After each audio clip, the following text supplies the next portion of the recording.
ओम नमो भगवते वासुदेवाय। ओम नमो भगवते वासुदेवाय। ओम नमो भगवते वासुदेवाय। ओम अज्ञानतिमिरान्धस्य ज्ञानाञ्जनशलाकया चक्षुरुन्मिलितं येन तस्मै श्रीगुरवे नमः। श्रीचैतन्यमनोभीष्टं स्थापितं येन भूतले स्वयं रूपा कदा मह्यं ददाति स्वपदान्तिकं। वन्देऽहं श्रीगुरों श्रीयुतपदकमलं श्रीगुरून् वैष्णवांश्च श्रीरूपं सागरजातं सहगणरघुनाथान्वितं तं सजीवं साद्वैतं सावधूतं परिजनसहितं कृष्णचैतन्यदेव श्रीराधाकृष्णपादान् सहगणा ललिता श्रीविशाखान्वितांश्च। हे कृष्णा करुणा सिन्धो दीनबन्धो जगत्पते गोपेश गोपिका कान्दा राधाकान्दा नमोऽस्तुते। तप्तकाञ्चनगौराङ्गी राधे वृन्दावनेश्वरी वृषभानुसुते देवी प्रणमामि हरिप्रिये। वंशाकल्पतरुभ्यश्च कृपा सिन्धुभ्येव च पतितानां पावनेभ्यो वैष्णवेभ्यो नमो नमः। नमो विष्णुपादाय कृष्णपृष्ठाय भूतले श्रीमते भक्तिवेदान्तस्वामिनिति नामिने। नमस्ते सरस्वते देवे गौरवाणी प्रचारिणे निर्विशेषशून्यवादी पाश्चात्यदेशतारिणे। जय श्री कृष्ण चैतन्य प्रभु नित्यानंद श्री अद्वैत गदाधर श्रीवासादि गौरभक्तवृंद। हरे कृष्णा कृष्ण कृष्णा हरे हरे हरे राम राम राम हरे हरे। हरे कृष्णा कृष्ण कृष्ण हरे हरे हरे राम राम राम हरे हरे। हरे कृष्णा कृष्ण कृष्ण हरे हरे हरे राम राम राम हरे हरे। मूकं करोति वाचालं पंगुं लङ्घयते गिरिं यत्कृपातमहं वन्दे श्रीगुरुदीनतारिणं परमानन्दमाधवं श्रीचैतन्यमीश्वरम्।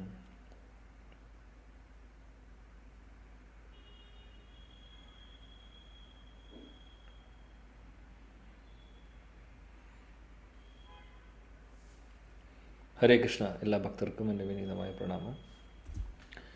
ശ്രീ ഭഗവത്ഗീത അധ്യായം 4 ശ്ലോകം 25 നമ്മൾ പഠിക്കണം. ഓക്കെ, ഇപ്പം നമ്മൾ കഴിഞ്ഞ ക്ലാസ്സുകളിൽ ചർച്ച ചെയ്ത വിഷയങ്ങൾ എന്തായിരുന്നു?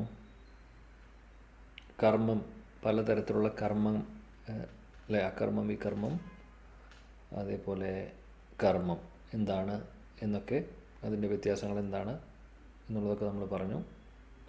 പിന്നെ നമ്മൾ അവസാനം ചർച്ച ചെയ്തത് എന്തായിരുന്നു? അകർമ്മം എന്താണെന്നുള്ളത്. പിന്നെ അതിൻ്റെ പല സ്റ്റേജസിനെ കുറിച്ച് നമ്മൾ പറഞ്ഞു. ഇനി അവസാനം ഇനിയിപ്പോൾ 25 മുതൽ നമ്മളൊരു വേറെ കാര്യമാണ് പറയുന്നത്. യജ്ഞത്തെക്കുറിച്ച് പറയുന്നു ഇനിയുള്ള ശ്ലോകങ്ങൾ. ഓക്കെ. ദേവം ഏവാപരേ യജ്ഞം യോഗിനാ പര്യുപാസത്തെ ബ്രഹ്മാഗ്നാ അപരേ യജ്ഞം യജ്ഞേനൈവോപജുഹ്വതി. വായിക്കൂ, ശ്ലോകം വായിക്കാം.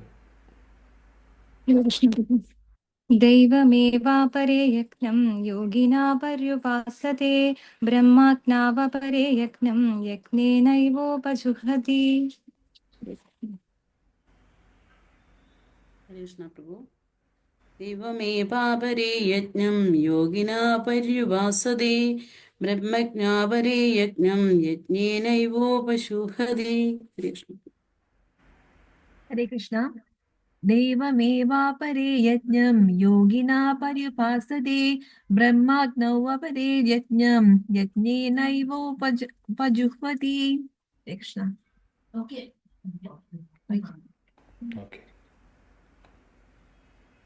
ഹരേ കൃഷ്ണ.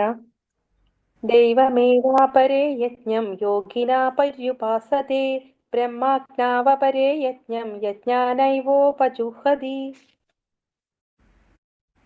ഓക്കെ. വിവർത്തനം, ഭാവാർത്ഥം ആരെങ്കിലും വായിക്കാം? ഹരേ കൃഷ്ണ.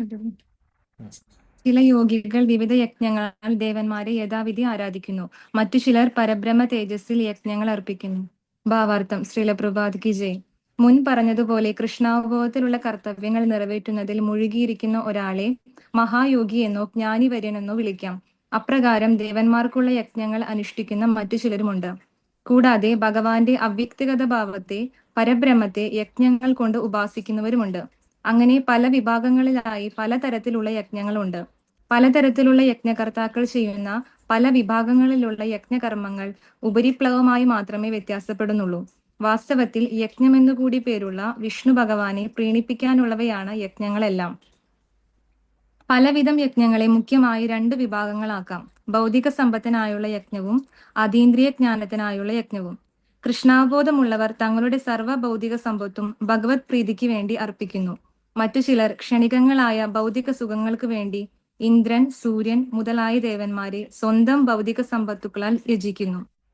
വ്യക്തിഗതവാദികളായ മറ്റുള്ളവരാകട്ടെ സ്വന്തം വ്യക്തിഭാവത്തെ ബ്രഹ്മത്തിൽ ലയിപ്പിക്കുന്ന യജ്ഞമാണ് അനുഷ്ഠിക്കുന്നത്. സർവേശ്വരൻ നിയോഗിച്ച ശക്തരായ ജീവസത്തകളാണ് ദേവന്മാർ. ഈ പ്രപഞ്ചത്തിന് ചൂട്, വെളിച്ചം, വെള്ളം മുതലായ വിതരണം ചെയ്ത് പരിപാലിക്കുക എന്നതാണ് അവരുടെ കർത്തവ്യം. ഭൗതിക നേട്ടങ്ങളിൽ തൽപരരായവർ ദേവന്മാരെ വൈദിക ചടങ്ങുകളോട് കൂടിയ യജ്ഞങ്ങൾ അനുഷ്ഠിച്ച് പ്രീണിപ്പിക്കുന്നു. ബഹീശ്വരവാദികൾ അഥവാ ബഹുദേവോപാസകരാണവർ. ദേവതാരൂപങ്ങളെ ക്ഷണികങ്ങളായി കരുതി നിരപേക്ഷക തത്വത്തിന്റെ അവ്യക്തഗത ഭാവത്തെ ആരാധിക്കുന്ന ചിലരുണ്ട്. അവർ സ്വയം പരമ അഗ്നിയിൽ ഹോമിച്ചുകൊണ്ട് ബ്രഹ്മത്തിൽ ലയിക്കുന്നു, തങ്ങളുടെ വ്യക്തിത്വത്തെ നശിപ്പിക്കുന്നു. പരമസത്യത്തിന്റെ അതീന്ദ്രിയ സ്വഭാവത്തെക്കുറിച്ച് അറിയുവാൻ തത്വജ്ഞാനപരങ്ങളായ ഊഹാപോഹങ്ങളിൽ ഏർപ്പെട്ട് സമയം പാഴാക്കുകയാണിവർ. കർമ്മഫലേച്ഛുക്കൾ പ്രാപഞ്ചിക സുഖങ്ങൾക്ക് വേണ്ടി തങ്ങളുടെ സമ്പത്തെല്ലാം ത്യജിക്കുന്നു. അവ്യക്തിഗതവാദികൾ പരമസത്തയിൽ വിലയം പ്രാപിക്കുന്നതിലേക്കായി തന്റെ ഭൗതികമായ ഉപാധികളെല്ലാം ബലിയർപ്പിക്കുന്നു. അവ്യക്തഗതവാദിയുടെ യജ്ഞാഗ്നി പരമമായ ബ്രഹ്മവും ഹോമദ്രവ്യം ബ്രഹ്മാഗ്നിയിൽ ദഹിക്കപ്പെട്ട വ്യക്തിഭാവവുമാണ്. കൃഷ്ണാബോധമുള്ളവനാകട്ടെ അർജുനനെ പോലെ തന്റെ സർവസ്വവും കൃഷ്ണപ്രീതിക്ക് വേണ്ടി സമർപ്പിക്കും. അങ്ങനെ തന്റെ എല്ലാ ഭൗതിക സമ്പത്തും സർവവും തന്നെയും കൃഷ്ണന് വേണ്ടി സമർപ്പിക്കുന്നു. ഉത്തമ യോഗിയാണ് അദ്ദേഹം. അതേസമയം സ്വവ്യക്തിത്വം നഷ്ടപ്പെടുന്നുമില്ല. ഹരേ കൃഷ്ണ. ഹരേ കൃഷ്ണ. വളരെ മനോഹരമായിട്ടുള്ള ശ്ലോകം.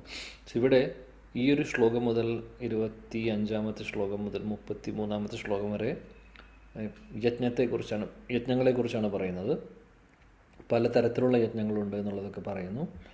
എന്നിട്ട് എന്തിലേക്കാണ് എത്തിക്കുന്നത്? ഈ യജ്ഞങ്ങളൊക്കെ ജ്ഞാനത്തിലേക്ക് എത്തുന്നു, കൾമിനേറ്റ് ചെയ്യുന്നു എന്നാണ് പറയുന്നത്.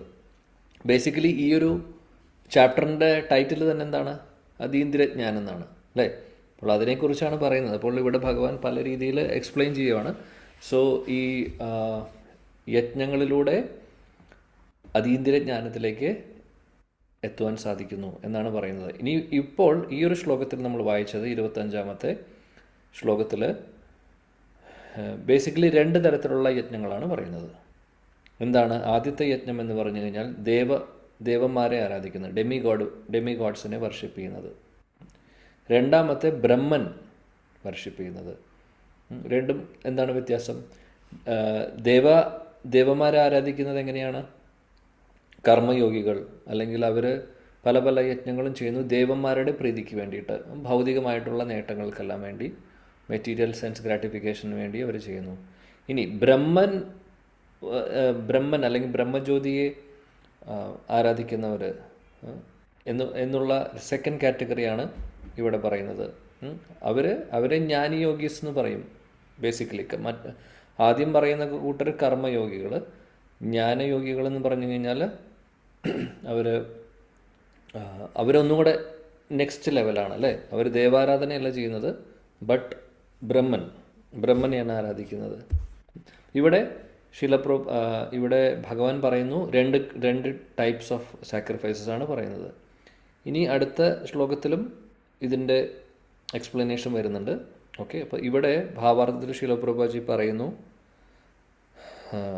ഈ പറഞ്ഞ രണ്ട് ടൈപ്പ് ഓഫ് യജ്ഞങ്ങൾ ചെയ്യുന്നുണ്ട് 2 കൂട്ടർ. എന്നാൽ ഇതൊന്നുമല്ല, ഇതിൽ വെച്ച് ഏറ്റവും പെർഫെക്റ്റ് ആയിട്ടുള്ള യോഗി ആയിരിക്കും അവർ കൃഷ്ണാവബോധത്തിലായിരിക്കും കാര്യങ്ങളെല്ലാം ചെയ്യുന്നത്. അപ്പോൾ ഇവിടെയുള്ളതെല്ലാം ബേസിക്കലി എന്തെങ്കിലും ആഗ്രഹിച്ചിട്ടാണ് ഈ യജ്ഞങ്ങളൊക്കെ നടക്കുന്നത്. ഒന്ന്, ഭൗതികമായിട്ടുള്ള സുഖങ്ങൾ. 2 എന്ന് പറഞ്ഞു കഴിഞ്ഞാൽ ജ്ഞാനം നേടണമെന്നുള്ള അതീന്ദ്രിയ ജ്ഞാനത്തിന് വേണ്ടിയിട്ട് അതായത് പല കാര്യങ്ങളും ചെയ്യുന്നു. യജ്ഞം എന്ന് പറഞ്ഞു കഴിഞ്ഞാൽ നമ്മൾ പറഞ്ഞു കഴിഞ്ഞ ക്ലാസ്സിൽ ആക്ടിവിറ്റീസിനെയും യജ്ഞം എന്നാണ് പറയുന്നത് അല്ലേ.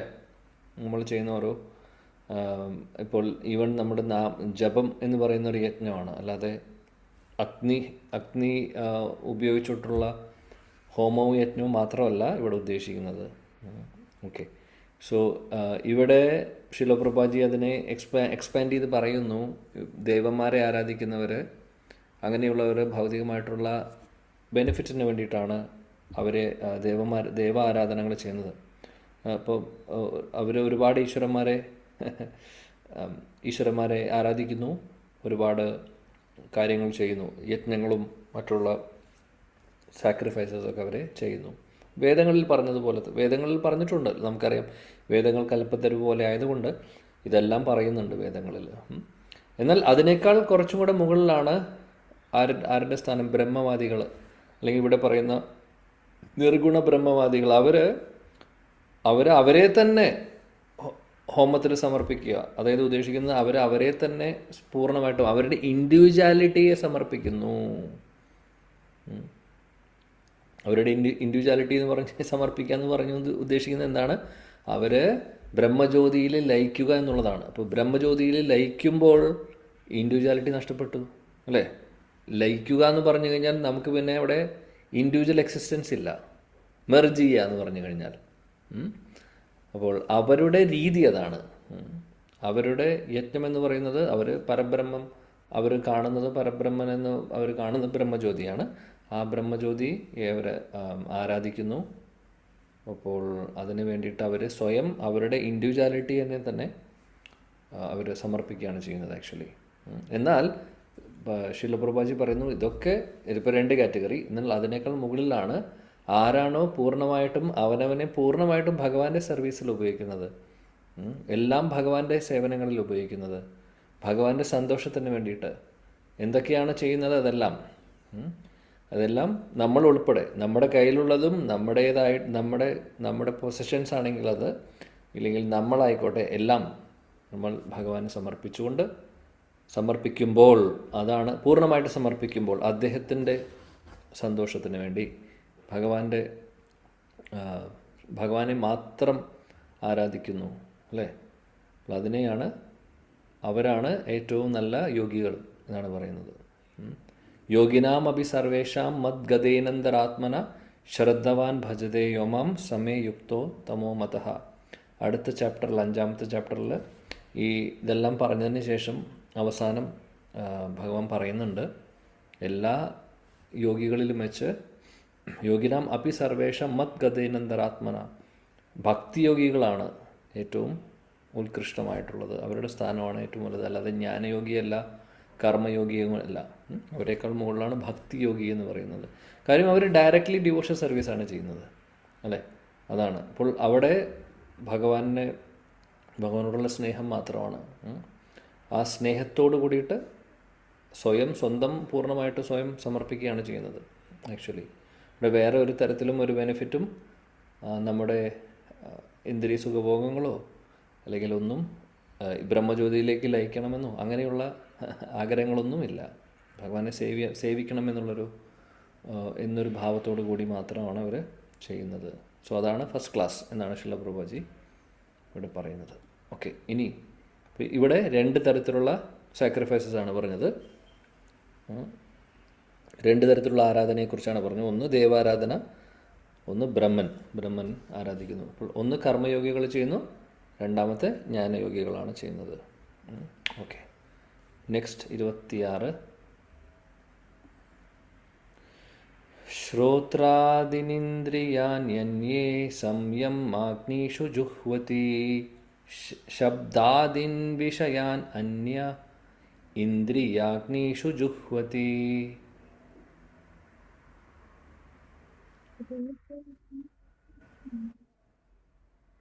ഹരേ കൃഷ്ണ.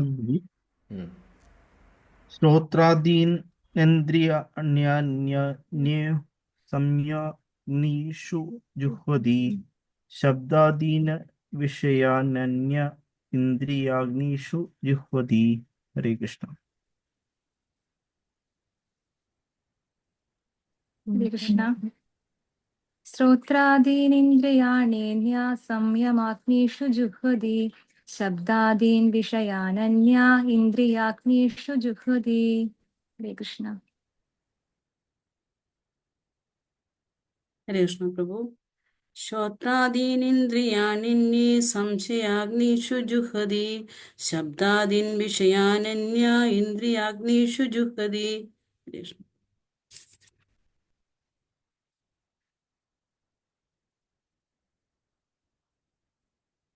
ഓക്കെ, പർപ്പോട്ട് വിവർത്തനം ഭാവാർത്ഥം വായിക്കും. വേറെ ആരും വായിക്കുന്നില്ലെങ്കിൽ.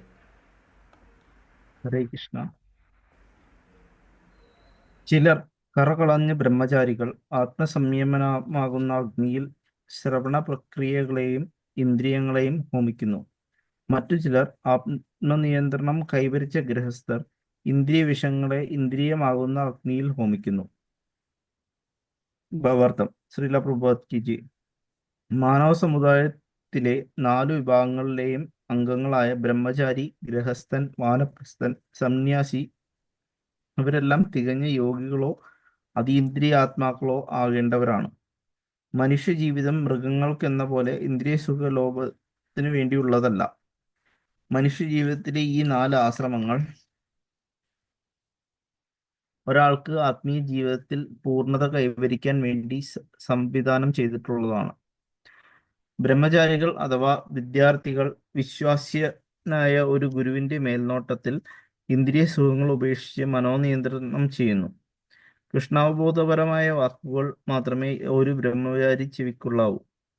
അറിവിന്റെ അടിസ്ഥാന തത്വം ശ്രവണമത്രേ. അതുകൊണ്ട് ശുദ്ധ ബ്രഹ്മചാരി ഹരേർനാമ കീർത്തനം അഥവാ ഭഗവൻ നാമ ശ്രവണ കീർത്തനങ്ങളിൽ സദാ ഏർപ്പെട്ടുകൊണ്ടിരിക്കും. പ്രാപഞ്ചികങ്ങളായ ശബ്ദബീജികളിൽ നിന്ന് അയാൾ ഒഴിഞ്ഞു മാറുകയും ഹരേ കൃഷ്ണ എന്ന അതീന്ദ്രിയ ശബ്ദ സ്പന്ദനങ്ങളിൽ മനസ്സുറപ്പിക്കുകയും ചെയ്യും. ഗൃഹസ്ഥന്മാരും അങ്ങനെ തന്നെ. ഇന്ദ്രിയ ഭോഗങ്ങൾ അല്പമൊക്കെ ആകാമെങ്കിലും അവ നിയന്ത്രണ വിധേയമായി മാത്രം അനുഭവിക്കുന്നു. ലൈംഗിക ജീവിതം, ലഹരി ദ്രവ്യങ്ങളുടെ ഉപയോഗം, മാംസാഹാരം എന്നിവയിൽ പൊതുവെ മനുഷ്യർക്ക് താല്പര്യമുണ്ട്. എന്നാൽ നിയമനിഷ്ഠമായ ഒരു ഗൃഹസ്ഥൻ ലൈംഗിക വൃത്തിയിലോ ആകട്ടെ മറ്റ് ഇന്ദ്രിയ ഭോഗങ്ങളിലാകട്ടെ സ്വച്ഛന്തം ഏർപ്പെടുകയില്ല. നിയന്ത്രിതമായ ലൈംഗിക ജീവിതത്തിന് അനുയോജ്യമായ മാർഗമാണ് വിവാഹം. എല്ലാ പരിഷ്കൃത ജനവിഭാഗങ്ങളും മതാചാര പ്രമാണങ്ങൾക്ക് അനുസൃതമായി വിവാഹ കർമ്മത്തെ അംഗീകരിച്ചിട്ടുണ്ട്. ഇങ്ങനെ നിയന്ത്രിതനായ ഗൃഹസ്ഥൻ ഉത്കൃഷ്ടമായ ആത്മീയ ജീവിതത്തിനു വേണ്ടി തൻ്റെ ഭോഗപ്രവണത ബലി കഴിക്കുന്നു. അതുകൊണ്ട് അനാസക്തവും നിയന്ത്രിതവുമായ ലൈംഗിക ജീവിതം ഒരു വിധത്തിൽ യജ്ഞം തന്നെ. Hare Krishna. Hare Krishna. Thank you. So ശ്ലോകം കണ്ട് പേടിക്കേണ്ട ആവശ്യമില്ല. ടെക്നിക്കൽ ആയിട്ട് തോന്നുന്നു. ഇവിടെ 2 കാര്യങ്ങളാണ് പറയുന്നത്. Again sacrifice. അപ്പോൾ ആദ്യത്തെ ശ്ലോകത്തിൽ 25 നമ്മൾ പറഞ്ഞു ദേവ ആരാധന, 2 ബ്രഹ്മൻ ആരാധന, 3 ഇപ്പോൾ ഇവിടെ പറയുന്നു മൂന്നാമത്തെ കാര്യം, മൂന്നാമത്തെ ടൈപ്പ് ഓഫ് സാക്രിഫൈസ്, മൂന്നാമത്തെ ടൈപ്പ് ഓഫ് യജ്ഞത്തെക്കുറിച്ച് പറയുന്നു. ആദ്യത്തെയാണ് മനസ്സിനെ നിയന്ത്രിക്കുന്ന കാര്യം. രണ്ടാമത്തെ കാര്യമാണ് ഇന്ദ്രിയങ്ങളെ നിയന്ത്രിക്കുന്ന കാര്യം. ഓക്കെ, 2 കാര്യങ്ങളാണ് പറയുന്നത്. അപ്പോൾ ആദ്യത്തെ കാറ്റഗറി മനസ്സിനെ നിയന്ത്രിക്കുന്നതിനെ കുറിച്ച് പറയുന്നു. ആരെക്കുറിച്ചാണ് ഇവിടെ പറയുന്നത്?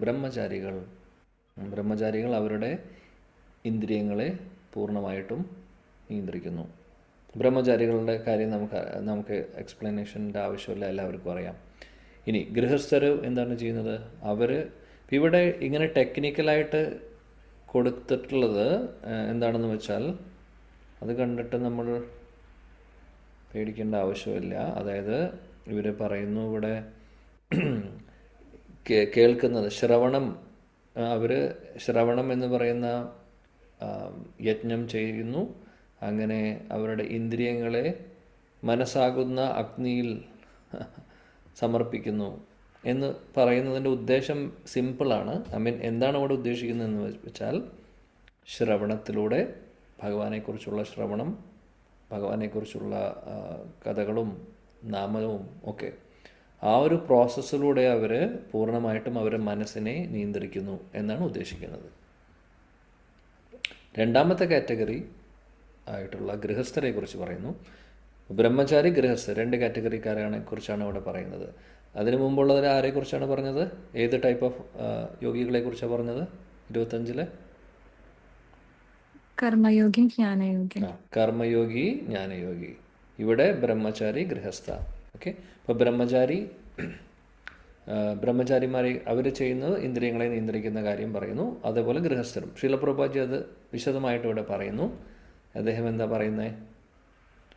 അദ്ദേഹം പറയുന്നു ഇവിടെ ബ്രഹ്മചാരി എന്ന് പറഞ്ഞു കഴിഞ്ഞാൽ ബ്രഹ്മചാരികൾ അവർ എപ്പോഴും ഒരേ ഒരു കാര്യം മാത്രമേ അവർ ചെയ്യുന്നുള്ളൂ, അല്ലെങ്കിൽ അവർ ഭഗവാനെക്കുറിച്ച് മാത്രമാണ് അവർ കേൾക്കുന്നത്. ഭഗവാനെക്കുറിച്ച് അവർ കേട്ടുകൊണ്ടിരിക്കുന്നു, അല്ലെങ്കിൽ ഭഗവാനെ അല്ലാതെ അവർക്ക് വേറൊന്നും അറിയില്ല, അല്ലെങ്കിൽ അവരുടെ ശ്രദ്ധ മുഴുവനും കൃഷ്ണ കോൺഷ്യസ് ആയിട്ടുള്ള ആക്ടിവിറ്റീസിലാണ്.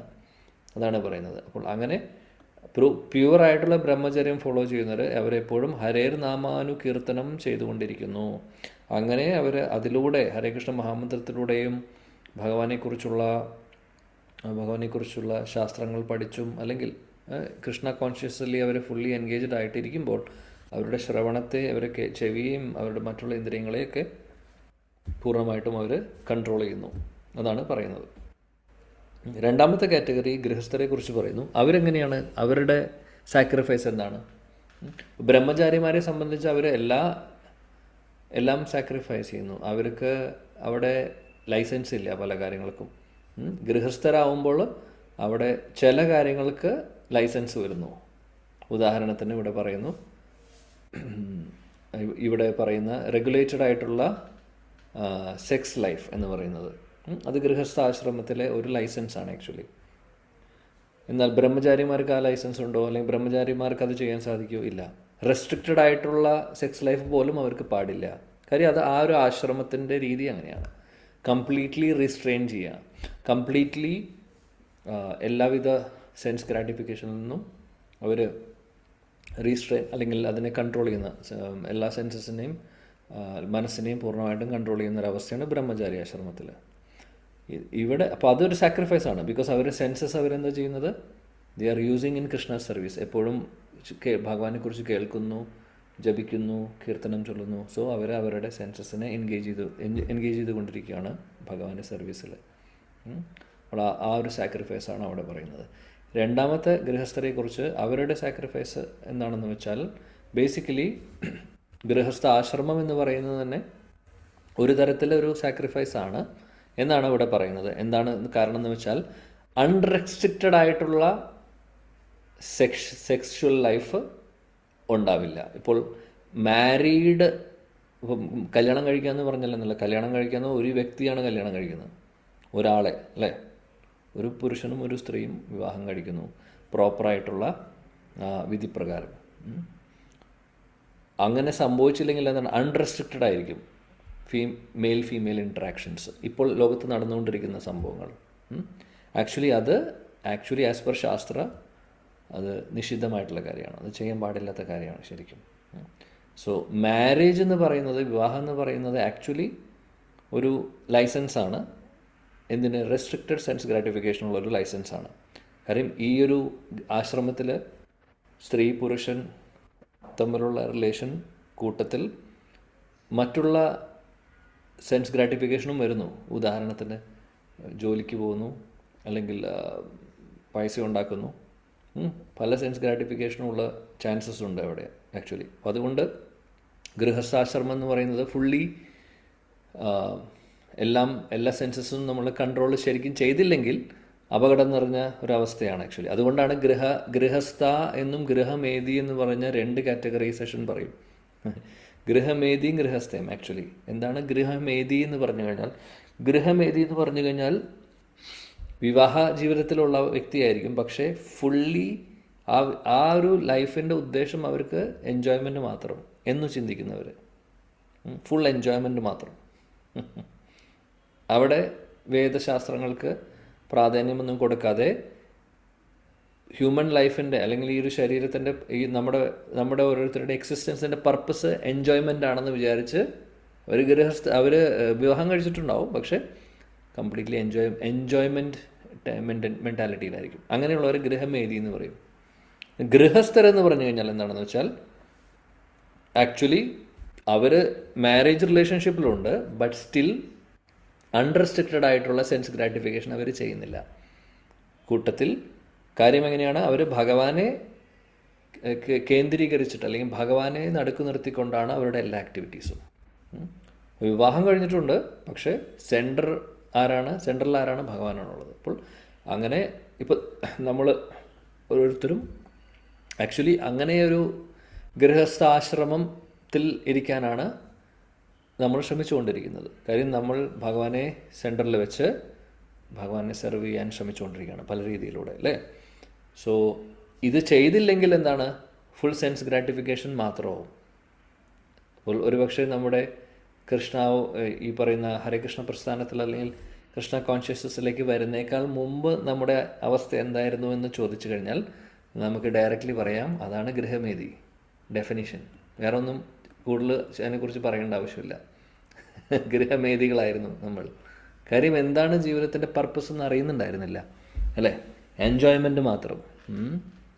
പൈസ ഉണ്ടെങ്കിൽ അത് ഫുൾ നമ്മുടെ ഇന്ദ്രിയ സുഖഭോഗങ്ങൾക്ക് വേണ്ടിയിട്ട് യൂസ് ചെയ്യുന്നു. പൈസ ഇല്ലാഞ്ഞിട്ടും നമ്മൾ എവിടെ നിന്നെങ്കിലും സംഘടിപ്പിച്ചിട്ട് എന്നിട്ടും എൻജോയ്മെൻറ്റ്, അല്ലേ? അങ്ങനെയും ചെയ്യുന്നു. അപ്പോൾ ഇതെല്ലാം ഗൃഹമേധികളുടെ ലക്ഷണങ്ങളാണ് ബേസിക്കലി. ഗൃഹസ്ഥരെന്ന് പറഞ്ഞു കഴിഞ്ഞാൽ ഭഗവാൻ ഉണ്ടാവും അവിടെ. അതേപോലെ തന്നെ റെസ്ട്രിക്റ്റഡ് ആയിരിക്കും എല്ലാം റെസ്ട്രിക്റ്റഡ് സെൻസ് ഗ്രാറ്റിഫിക്കേഷനാണ്. എന്നാലും ഒരു കാര്യം ശീല പ്രഭുപാദ്ജി വേറെ സ്ഥലത്ത് പറയുന്നുണ്ട്, റെസ്ട്രിക്റ്റഡ് സെൻസ് ഗ്രാറ്റിഫിക്കേഷൻ ആണ് എന്നുള്ളത് അതൊരു ലൈസൻസ് ഉണ്ടെന്ന് വിചാരിച്ചിട്ട് അതും തോന്നിയ പോലെ നമ്മൾ ഉപയോഗിക്കാൻ പാടില്ല. അവിടെയും ഒരു കൺട്രോൾ കൊണ്ടുവരണം എന്നുള്ളതും കൂടെ നമ്മൾ ഓർക്കണം. പക്ഷേ ആ ലെവലിലേക്ക് ഇവിടെ ഈ ഒരു ശ്ലോകത്തിൽ ഡിസ്കഷൻ വരുന്നില്ല. ഇവിടെ ജസ്റ്റ് 2 യജ്ഞത്തെക്കുറിച്ച് പറയുന്നു എന്ന് മാത്രം, ക്ലാസിഫൈ ചെയ്യുന്നു എന്ന് മാത്രം. അപ്പോൾ ഗൃഹസ്ഥരുടെ സാക്രിഫൈസ് അല്ലെങ്കിൽ യജ്ഞം എന്ന് പറയുന്നത് എന്താണ്? അവരുടെ ഇന്ദ്രിയ വസ്തുക്കളെ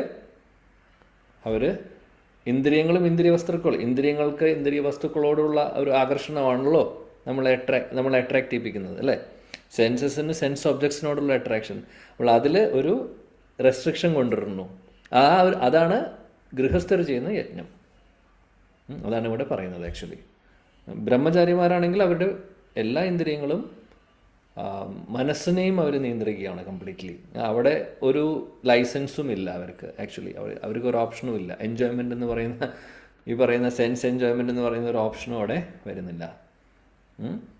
അപ്പോൾ നമ്മൾ ഓർക്കേണ്ടത് എന്താണെന്ന് വെച്ചാൽ ഗൃഹസ്ഥാശ്രമത്തിൽ ഇരിക്കുകയാണെങ്കിലും നമ്മൾ മിനിമം നോക്കുക. മൃഗങ്ങളെ പോലെ ജീവിക്കാതെ നോക്കുക.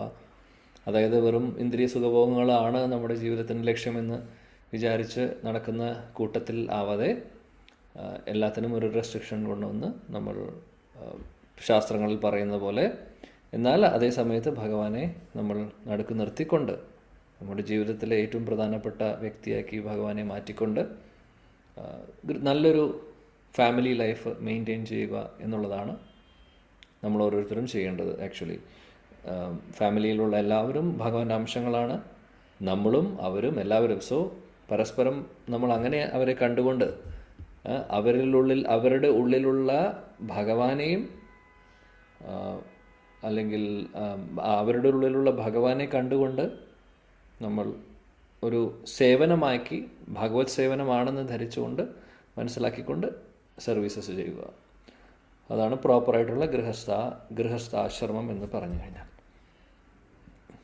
അല്ലാതെ വിവാഹം കഴിച്ചു എന്ന് വിവാഹ മാരീഡ് റിലേഷൻഷിപ്പിലാണ് എന്ന് പറഞ്ഞുകൊണ്ട് ഗൃഹസ്ഥാശ്രമം ആവുന്നില്ല.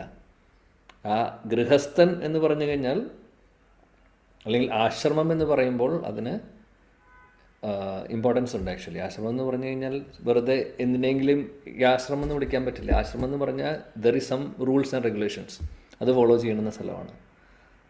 അല്ലെങ്കിൽ നമ്മളെല്ലാവരും ഗൃഹമേധികൾ ആയിരിക്കും. ആ ഒരു കാറ്റഗറിയിലായിരിക്കും നമ്മളെ കണക്കാക്കേണ്ടത്. ഓക്കെ. ഇപ്പോൾ 4 ടൈപ്പ് ഓഫ് സാക്രിഫൈസസ് നമ്മൾ പഠിച്ചു. ഇനി അടുത്തത് എന്താണെന്ന് നോക്കാം. 27.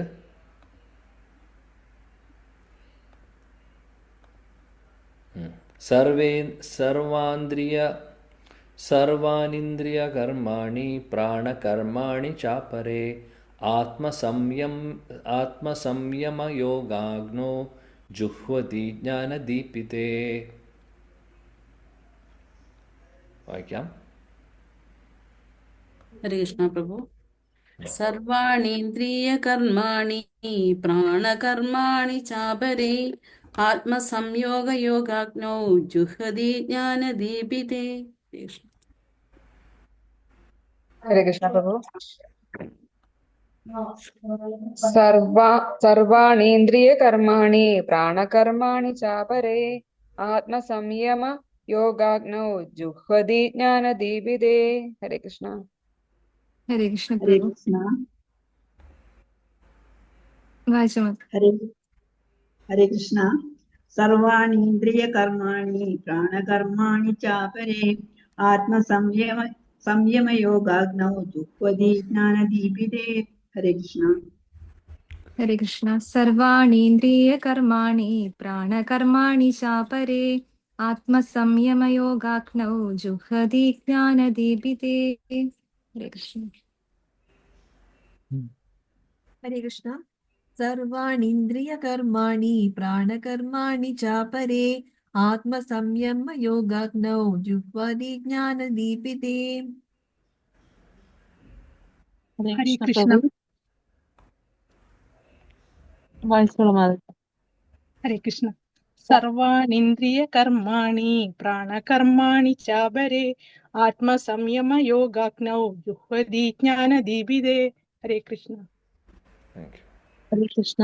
സർവാണീന്ദ്രിയകർമാണി പ്രാണകർമാണി ചാപരേ ആത്മസംയമയോഗാഗ്നോ ജുഹ്വതി ജ്ഞാനദീപിതേ. ഓക്കെ. ഹരേ കൃഷ്ണ. സർവാണീന്ദ്രിയകർമാണി പ്രാണകർമാണി ചാപരേ ആത്മസംയമയോഗാഗ്നോ ജുഹ്വതി ജ്ഞാനദീപിതേ. Okay, thank you. ആരെങ്കിലും വിവർത്തനം ഭാവാർത്ഥം കൂടെ വായിക്കാം. ഹരേ കൃഷ്ണ പ്രഭു. ആത്മസാക്ഷാത്കാരം നേടുന്നതിൽ തൽപരരായ മറ്റു ചില ഇന്ദ്രിയങ്ങളുടെയും മനസ്സിന്റെയും നിയന്ത്രണത്തിലൂടെ എല്ലാ ഇന്ദ്രിയ പ്രവർത്തനങ്ങളെയും പ്രാണപ്രവർത്തനങ്ങളെയും നിയന്ത്രിതമായ മനസ്സാകുന്ന അഗ്നിയിൽ ഹോമിക്കുന്നു. ഭാവാർത്ഥം ശ്രീല പ്രഭുപാദ കീ ചെയ്യും.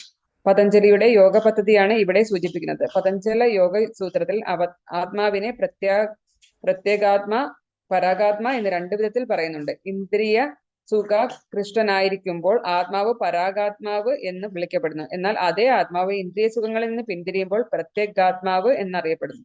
ശരീരത്തിനുള്ളിൽ പ്രവർത്തിക്കുന്ന 10 വിധ വായുക്കളുടെ പ്രവർത്തനങ്ങൾക്ക് വിധേയനാണ് ആത്മാവ്. ആ പ്രവർത്തനങ്ങൾ ശ്വസന വിധാനത്തിലൂടെ പ്രത്യക്ഷപ്പെടുന്നുമുണ്ട്. ആത്മാവിന്റെ ഭൗതികാസക്തികളെ ശുദ്ധീകരിക്കാനുതകത്തക്ക വിധത്തിൽ ശരീരവായുക്കളുടെ എല്ലാ പ്രവർത്തനങ്ങളെയും അനുകൂലമാക്കണം. ശരീരവായുക്കളുടെ പ്രവർത്തനങ്ങളെ സാങ്കേതികമായി എങ്ങനെ നിയന്ത്രിക്കാമെന്ന് പതഞ്ജല യോഗം നിർദ്ദേശിക്കുന്നു. ഈ യോഗ പദ്ധതി പ്രകാരം പ്രത്യേകാത്മാവത്രേ ആത്യന്തിക ലക്ഷ്യം.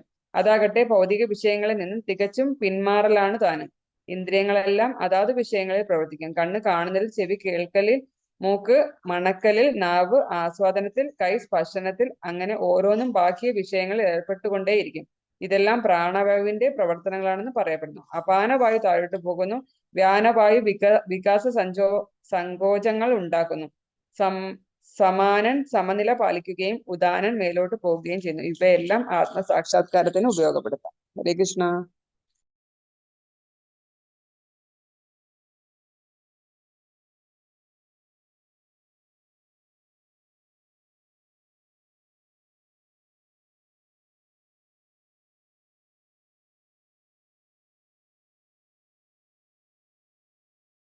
ഹരേ കൃഷ്ണ പ്രഭു. മ്യൂട്ടാണ്. Okay, thank you. ഇപ്പം ഇവിടെ പറയുന്നത് അഷ്ടാംഗയോഗത്തെക്കുറിച്ചാണ്. അഷ്ടാംഗയോഗം ഉപയോഗിച്ച് എങ്ങനെയാണ് ഇന്ദ്രിയങ്ങളെ നിയന്ത്രിക്കുന്നത്. അഷ്ടാംഗയോഗികൾ അല്ലെങ്കിൽ പതാഞ്ജലി യോഗ സിസ്റ്റം ഫോളോ ചെയ്യുന്നവർ എങ്ങനെയാണ് ഇന്ദ്രിയങ്ങളെ നിയന്ത്രിക്കുന്നത്, അല്ലെങ്കിൽ അവരുടെ സാക്രിഫൈസ് എന്താണെന്ന് പറയുന്നത് ഇവിടെ. അപ്പോൾ അവരെ ഇന്ദ്രിയങ്ങളെയും മനസ്സിനെയും നിയന്ത്രിക്കുന്നത് എങ്ങനെയാണ്? എയറിനെ നിയന്ത്രിച്ചുകൊണ്ട്. അവരുടെ ഫുൾ കളികൾ എയറിലാണ്. അപ്പോൾ നമുക്കറിയാം, ഇവിടെ ശിലപ്രഭാജിയും പറയുന്നു 10 തരത്തിലുള്ള എയറുകളാണ് നമ്മുടെ ബോഡിയിലുള്ളത് ആക്ച്വലി. അതിന് കാറ്റഗറൈസേഷനുണ്ട് ആക്ച്വലി. അത് നമുക്കിത് അത്ര വലിയ അത്യാവശ്യമുള്ള കാര്യമല്ല, അങ്ങനെ നമ്മളിത് കാണാണ്ട് പഠിക്കേണ്ട കാര്യം ഉള്ളതല്ല. പക്ഷേ എന്നാലും ശിലപ്രഭാജി വേറെ സ്ഥലങ്ങളിൽ ഇതിനെക്കുറിച്ച് പറയുന്നുണ്ട്. പ്രാണവായു, അപാനവായു, അതേപോലെ ഉദാനവായു, വ്യാന, നാഗ, കൂർമ, ക്ഷീപ്പ, അങ്ങനെ കാറ്റഗറൈസേഷൻ ഉണ്ട് ബേസിക്കലി. അതിൽ ഇവിടെ ശിലപ്രഭാജി അതൊക്കെ എന്താണെന്ന് അറിയാൻ ആഗ്രഹമുള്ളവർ ഗൂഗിൾ ചെയ്ത് നോക്കിക്കോളൂ, അല്ലെങ്കിൽ വേറെ പലപ്പോഴും ശിലപ്രഭാജി പറയുന്നുണ്ട്. But not very important for us actually. Basically നമ്മളതിപ്പോൾ അറിഞ്ഞിരിക്കേണ്ട ആവശ്യമില്ല, ബിക്കോസ് അത് ഡിഫറെൻറ്റ് യോഗിക് പ്രോസസ്സാണ് ബേസിക്കലി. നമ്മളെ എന്താ പറയുക, ശ്വാസത്തെ നിയന്ത്രിക്കുന്നത് നമ്മളാരും അങ്ങനെയുള്ള പതാഞ്ജലി യോഗ സിസ്റ്റം അല്ല ഇവിടെ ഫോളോ ചെയ്യുന്നത്. നമ്മൾ ഭക്തി യോഗമാണ് ഫോളോ ചെയ്യുന്നത്, അല്ലേ? അപ്പോൾ ഇങ്ങനെ പതാഞ്ജലി സിസ്റ്റം അല്ലെങ്കിൽ അഷ്ടാംഗയോഗം ഫോളോ ചെയ്യുന്നവർ ഇതേപോലെ എയറിനെയാണ് കൺട്രോൾ ചെയ്യുന്നത് ആക്ച്വലി. അപ്പോൾ ഈ 10 തരത്തിലുള്ള എയർ ഉണ്ടെന്ന് പറഞ്ഞു, വായു ഉണ്ടെന്ന് പറഞ്ഞു, അപാന, വ്യാന എന്നൊക്കെ പറയുന്നത്. അപാനവായു എന്ന് പറയുന്നത് താഴോട്ട് പോകുന്നതും, വ്യാനവായു എന്ന് പറയുന്നത് എക്സ്പാൻഡ് ചെയ്യുന്നതും ചുരുങ്ങുന്നതും, പ്രാണവായു എന്ന് പറയുന്നത് നമ്മൾക്കറിയുന്ന വായു, നമ്മൾ ശ്വസിക്കുന്ന വായു. അങ്ങനെ 10 ടൈപ്പ് ഉണ്ട് ആക്ച്വലി ബോഡിക്കകത്ത്. എന്തൊക്കെയാണെന്നുള്ളത് നമ്മൾ അറിഞ്ഞില്ലെങ്കിലും കുഴപ്പമില്ല. എന്താണെങ്കിലും ഈ വായുകളുടെ ഒരു ബാലൻസിലാണ് നമ്മുടെ ബോഡി ഫങ്ഷൻ ചെയ്യുന്നത് ബേസിക്കലി. അപ്പോൾ ഇവരെന്താ ചെയ്യുന്നത് വെച്ചാൽ, ഈ യോഗികൾ എന്താ ചെയ്യുന്നത് വെച്ചാൽ, ഈ പല വായുവിനെയും കൺട്രോൾ ചെയ്യും. ഉദാഹരണത്തിന് നമ്മുടെ ബ്രീത്തിങ്ങിൻ്റെ ഒരു ടൈം, അല്ലേ? നമ്മളിപ്പോൾ ഓരോരുത്തരും ഒരു പ്രാവശ്യം ശ്വാസം വലിക്കുന്നു, ശ്വാസം വിടുന്നു, അല്ലേ? അപ്പോൾ അതിനൊരു ടൈമുണ്ട് പ്രത്യേകിച്ചും, അല്ലേ? ഒരു ഫ്രീക്വൻസിയിലാണ് നടന്നുകൊണ്ടിരിക്കുന്നത്, ഓട്ടോമാറ്റിക്കലി നടക്കുന്നു, നമ്മളാരും അതിൽ ശ്രദ്ധ കൊടുക്കുന്നില്ല. പക്ഷേ യോഗികൾ എന്താ ചെയ്യുന്നത് വെച്ചാൽ, അവർ ഈ ബ്രീത്തിങ് സംഭവം, ഈ എയറുകളെ, ബോഡിയിലുള്ള ഓരോ എയറിനെയും അവർ കൺട്രോൾ ചെയ്യും. അങ്ങനെ കൺട്രോൾ ചെയ്യുമ്പോൾ എന്ത് സംഭവിക്കുന്നു വെച്ചാൽ, ആക്ച്വലി ഒരു സെക്കൻഡിൽ നടക്കുന്ന ആ ഒരു എക്സ്പാൻഷനും കോൺട്രാക്ഷനും അവരത് കൺട്രോൾ ചെയ്യുകയാണെങ്കിൽ ചിലപ്പോൾ 5 സെക്കൻഡ് കഴിഞ്ഞിട്ടായിരിക്കും അത് നടക്കുന്നത്. ജസ്റ്റ് ഒരു എക്സാമ്പിൾ പറയുകയാണ് ഞാൻ, കറക്റ്റായിട്ടുള്ളൊരു എക്സാമ്പിളെല്ലാം മനസ്സിലാക്കാൻ വേണ്ടി പറയുന്നു എന്ന് മാത്രം. അപ്പോൾ ഉദാഹരണത്തിന് നമ്മൾ 1 മിനിറ്റിൽ, സിമ്പിളായിട്ട് പറയുകയാണെങ്കിൽ, നമ്മൾ 1 മിനിറ്റിൽ 60 പ്രാവശ്യം ശ്വാസം വലിച്ചു വിടുന്നുണ്ടെങ്കിൽ, യോഗികൾ അവരുടെ യോഗിക് പ്രാക്ടീസ് വഴി 1 മിനിറ്റിൽ 1 പ്രാവശ്യം ഒരു ശ്വാസം വലിക്കുള്ളൂ എന്ന് വയ്ക്കുക. 1 പ്രാവശ്യം വലിക്കുന്നു, 1 പ്രാവശ്യം വിടുന്നു, ബാക്കി ഫുൾ അവർ പിടിച്ചിരിക്കുകയാണ്. അപ്പോൾ എന്ത് സംഭവിക്കുന്നു വെച്ചാൽ, അതൊരു ചെറിയൊരു എക്സാമ്പിൾ. നമ്മുടെ ഓരോരുത്തരുടെയും ലൈഫ് സ്പാൻ, ആക്ച്വലി നമ്മുടെ ഓരോരുത്തരുടെ ലൈഫ് സ്പാൻ, ആയുസ് എന്ന് പറയുന്നത് നമ്പർ ഓഫ് ബ്രീത്തിനെ ഡിപ്പെൻഡ് ചെയ്തിരിക്കും ആക്ച്വലി. അല്ലെങ്കിൽ നമ്പർ ഓഫ് ബ്രീത്താണ് ആക്ച്വലി നമ്മുടെ കോട്ട വരുന്നത്. ഉദാഹരണത്തിന് സർവ്വപാലക രാമദാസിന് 1,00,000 ആണ് കോട്ട എന്നുണ്ടെങ്കിൽ അത്രയും പ്രാവശ്യം ശ്വാസം വലിക്കാനേ എനിക്ക് പറ്റുള്ളൂ, അതിനപ്പുറത്തേക്ക് പറ്റില്ല. ഓരോരുത്തർക്കും ഓരോ കോട്ടയുണ്ട്. അപ്പോൾ ഈ യോഗികൾ എന്ത് ചെയ്യുന്നു വെച്ചാൽ, അവർ ഇതിനെ കൺട്രോൾ ചെയ്യും. ഇതിന് കൺട്രോൾ ചെയ്യുമ്പോൾ എന്താ, അത്രയും അതിനനുസരിച്ച് 50% കൺട്രോൾ ചെയ്താൽ 50% കൂടുതൽ അവർക്ക് ആയുസ് കിട്ടും. ജസ്റ്റ് എക്സാമ്പിൾ പറയുകയാണ്. ഇതേപോലെയാണ് ഓരോ സിസ്റ്റമും, അല്ലെങ്കിൽ ഇതേപോലെയാണ് അവർ ഓരോ വായുവിനെയും കൺട്രോൾ ചെയ്യുന്നത്. ഇതിപ്പോൾ ഒരു ജസ്റ്റ് ജനറൽ ആയിട്ടുള്ളൊരു എക്സാമ്പിൾ പറഞ്ഞെന്ന് മാത്രം. അതുകൊണ്ടാണ് ഇങ്ങനെയുള്ള അഷ്ടാംഗ യോഗികൾക്കൊക്കെ ആയുസ് കൂടുതലുണ്ടാവുന്നത്. ഇപ്പം നമ്മൾ വിചാരിക്കും എങ്ങനെ അവർക്ക് ആയുസ് കൂടുതൽ, ബേസിക്കലി ഈ വായുവിനെ നിയന്ത്രിച്ചിട്ടാണ് അവരുടെ ആയുസ്സിന് വ്യത്യാസം വരും. ആയുസ് മാത്രമല്ല, ഈവൻ കുറേ മിസ്റ്റിക് പവേഴ്സൊക്കെ കിട്ടും. ഒരുപാട് ശക്തികളൊക്കെ, പല ശക്തികളൊക്കെ കിട്ടാനുള്ള സാധ്യതയൊക്കെ ഉണ്ട് ഇങ്ങനെയുള്ള പ്രോസസ്സിലൂടെ. പക്ഷേ നമ്മൾ ഇതിലധികം ഇമ്പോർട്ടൻസ് കൊടുക്കുന്നില്ല. കാരണം എന്താണെന്ന് വെച്ചാൽ, നമ്മുടെ പ്രോസസ്സ് ഇതല്ല, നമ്മുടെ പ്രോസസ്സ് ഭക്തിയോഗമാണ്. അപ്പോൾ ഈ ഒരു യോഗ സിസ്റ്റം നമ്മൾ റെസ്പെക്റ്റ് ചെയ്യുന്നു, തീർച്ചയായിട്ടും കാര്യം അവർ അൾട്ടിമേറ്റ്ലി എയിം മനസ്സിലാക്കിക്കൊണ്ട് അവരത് പ്രാക്ടീസ് ചെയ്യുകയാണെങ്കിൽ നല്ല ബെനിഫിറ്റാണ് ആക്ച്വലി. അപ്പം നമുക്ക് ഇങ്ങനെ ഈ യോഗ സിസ്റ്റം ഫോളോ ചെയ്തുകൊണ്ട് ഭഗവാനെ അവർ ശരിയായിട്ടും കാണേണ്ട രീതിയിൽ കണ്ടുകൊണ്ട് അങ്ങനെ ചെയ്യുന്നുണ്ടെങ്കിൽ ബെസ്റ്റാണ്. പക്ഷേ ഇതെല്ലാം കൂടെ ഒരു കോമ്പിനേഷനിൽ വരുന്നില്ല, അതാണ് പ്രശ്നം. അപ്പം നമ്മൾ ഇത് മനസ്സിലാക്കുക എന്ന് മാത്രം. ഇവിടെ പറയുന്നത് അപ്പോൾ ഇങ്ങനെയുള്ള യോഗികളെക്കുറിച്ച് അഷ്ടാംഗ യോഗികൾ അല്ലെങ്കിൽ പതാഞ്ജലി സിസ്റ്റം ഫോളോ ചെയ്യുന്നവർ, അങ്ങനെയുള്ളവർ എങ്ങനെയാണ് അവരുടെ സാക്രിഫൈസ് എന്താണെന്ന് പറയുമ്പോൾ അവർ ഇന്ദ്രിയങ്ങളെയും അവരുടെ മനസ്സിനെയൊക്കെ അവർ എങ്ങനെയാണ് ചെയ്യുന്നത്? എയർ നിയന്ത്രിച്ചുകൊണ്ട്, അവരുടെ ലൈഫ് എയർ പ്രാണവായുവിനെ നിയന്ത്രിച്ചുകൊണ്ടാണ് അവർ കൺട്രോൾ ചെയ്യുന്നത്. ബേസിക്കലി അവരുടെ സെൽഫ് കൺട്രോളിൻ്റെ പ്രോസസ്സ് അതാണ്. കഴിഞ്ഞ ഗൃഹസ്ഥരുടെ സെൽഫ് കൺട്രോൾ എന്ന് പറയുന്നത് ബേസിക്കലി റെസ്ട്രിക്റ്റഡ് ആയിട്ടുള്ള സെൻസ് എൻജോയ്മെൻറ്റ്. ഇനി ബ്രഹ്മചാരികളുടെ എന്ന് പറഞ്ഞു കഴിഞ്ഞാൽ അവർ ശ്രവണം കീർത്തനം മാത്രം ചെയ്തുകൊണ്ടിരിക്കുന്നു. അങ്ങനെയാണ് അവരുടെ കൺട്രോൾ. 3 ടൈപ്പ് ഓഫ് കാര്യങ്ങളാണ് ഇവിടെ പറഞ്ഞത്. ഓക്കെ, ഇനി അടുത്ത ശ്ലോകം. അപ്പോൾ കുറച്ച് ടെക്നിക്കലായിട്ട് തോന്നും, പക്ഷേ കോംപ്ലിക്കേറ്റഡ് അല്ല, സിമ്പിളായിട്ട്. അതായത് ശ്ലോകം ചിലപ്പോൾ വായിക്കുമ്പോൾ മനസ്സിലാവില്ല, ബട്ട് എന്താണ് ഉദ്ദേശിക്കുന്നതെന്ന് നമ്മൾ എക്സ്പ്ലനേഷനിലൂടെ അത് മനസ്സിലാക്കാൻ സാധിക്കും. ഓക്കെ, ദ്രവ്യയജ്ഞാസ് തപോ യജ്ഞ യോഗയജ്ഞാസ്തതാപരേ സ്വാധ്യായ ജ്ഞാനയജ്ഞാശ്ച യഥായാ സംശിതാ വ്രതാഃ. ഹരേ കൃഷ്ണ പ്രഭു. ദ്രവ്യയജ്ഞാസ്തപോ യജ്ഞ യോഗയജ്ഞാസ്തതാപരേ സ്വാധ്യായജ്ഞാനയജ്ഞാശ്ച യതയാ സംശിതാ വ്രതാഃ. ഹരേ കൃഷ്ണ. ഹരേ കൃഷ്ണ പ്രഭു. ദ്രവ്യയജ്ഞ തപോ യജ്ഞ യോഗയജ്ഞ സദാപരേ സ്വാധ്യായജ്ഞാനയജ്ഞാശ്ച യതഃ സംശിതവ്രതഃ. ഹരേ കൃഷ്ണ പ്രഭു. ദ്രവ്യയജ്ഞാസ്തപോ യജ്ഞ യോഗയജ്ഞാസ്തദാപരേ സ്വാധ്യായ ജ്ഞാനയജ്ഞാഞ്ച യതയാ സംശ്രിതാ വ്രതഃ. ഹരേ കൃഷ്ണ പ്രഭുജി. ദ്രവ്യയജ്ഞാസ്തപോ യജ്ഞ യോഗയജ്ഞാസ്തപരേ സ്വാധ്യായജ്ഞാശ്ച യതയ സംശ്രിതാവൃതഃ. ഹരേ കൃഷ്ണ. ഹരേ കൃഷ്ണ. ദ്രവ്യയജ്ഞാസ്തപോ യജ്ഞ യോഗയജ്ഞാസ്തതാപരേ സ്വാധ്യായ ജ്ഞാനയജ്ഞാശ്ച യഥായ സംശിതാ വ്രതഃ. ഹരേ കൃഷ്ണ. ദ്രവ്യയജ്ഞാസ്തപോ യജ്ഞ യോഗയജ്ഞാസ്തഥാപരേ സ്വാധ്യായജ്ഞാനയജ്ഞാശ്ച യതയ സംശിതവ്രതാഃ. ഹരേ കൃഷ്ണ. ഹരേ കൃഷ്ണ. ദ്രവ്യയജ്ഞാസ്തപോ യജ്ഞ യോഗയജ്ഞ തഥാപരേ സ്വാധ്യായജ്ഞാനയജ്ഞാശ്ച യതയ സംശ്രിതാ വ്രതഃ. ഹരേ കൃഷ്ണ. ഹരേ കൃഷ്ണ. ദ്രവ്യയജ്ഞാസ്തപോ യജ്ഞ യോഗയജ്ഞാസ്തഥാപരേ സ്വാധ്യായജ്ഞാനയജ്ഞാശ്ച യതയാ സംശിതവ്രതാഃ. ഹരേ കൃഷ്ണ. ദ്രവ്യയജ്ഞാസ്തപോ യജ്ഞ യോഗയജ്ഞാസ്തദാപരേ സ്വാധ്യായജ്ഞാനയജ്ഞാശ്ച യതയ സംസിതാ വ്രതാഃ. ഹരേ കൃഷ്ണ.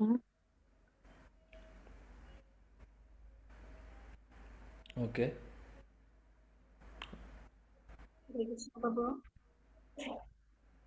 ദ്രവ്യയജ്ഞാസ്തപോ യജ്ഞ യോഗയജ്ഞാസ്തദാപരേ സ്വാധ്യായജ്ഞാനയജ്ഞാശ്ച യതയാ സംശിതാ വ്രതാഃ.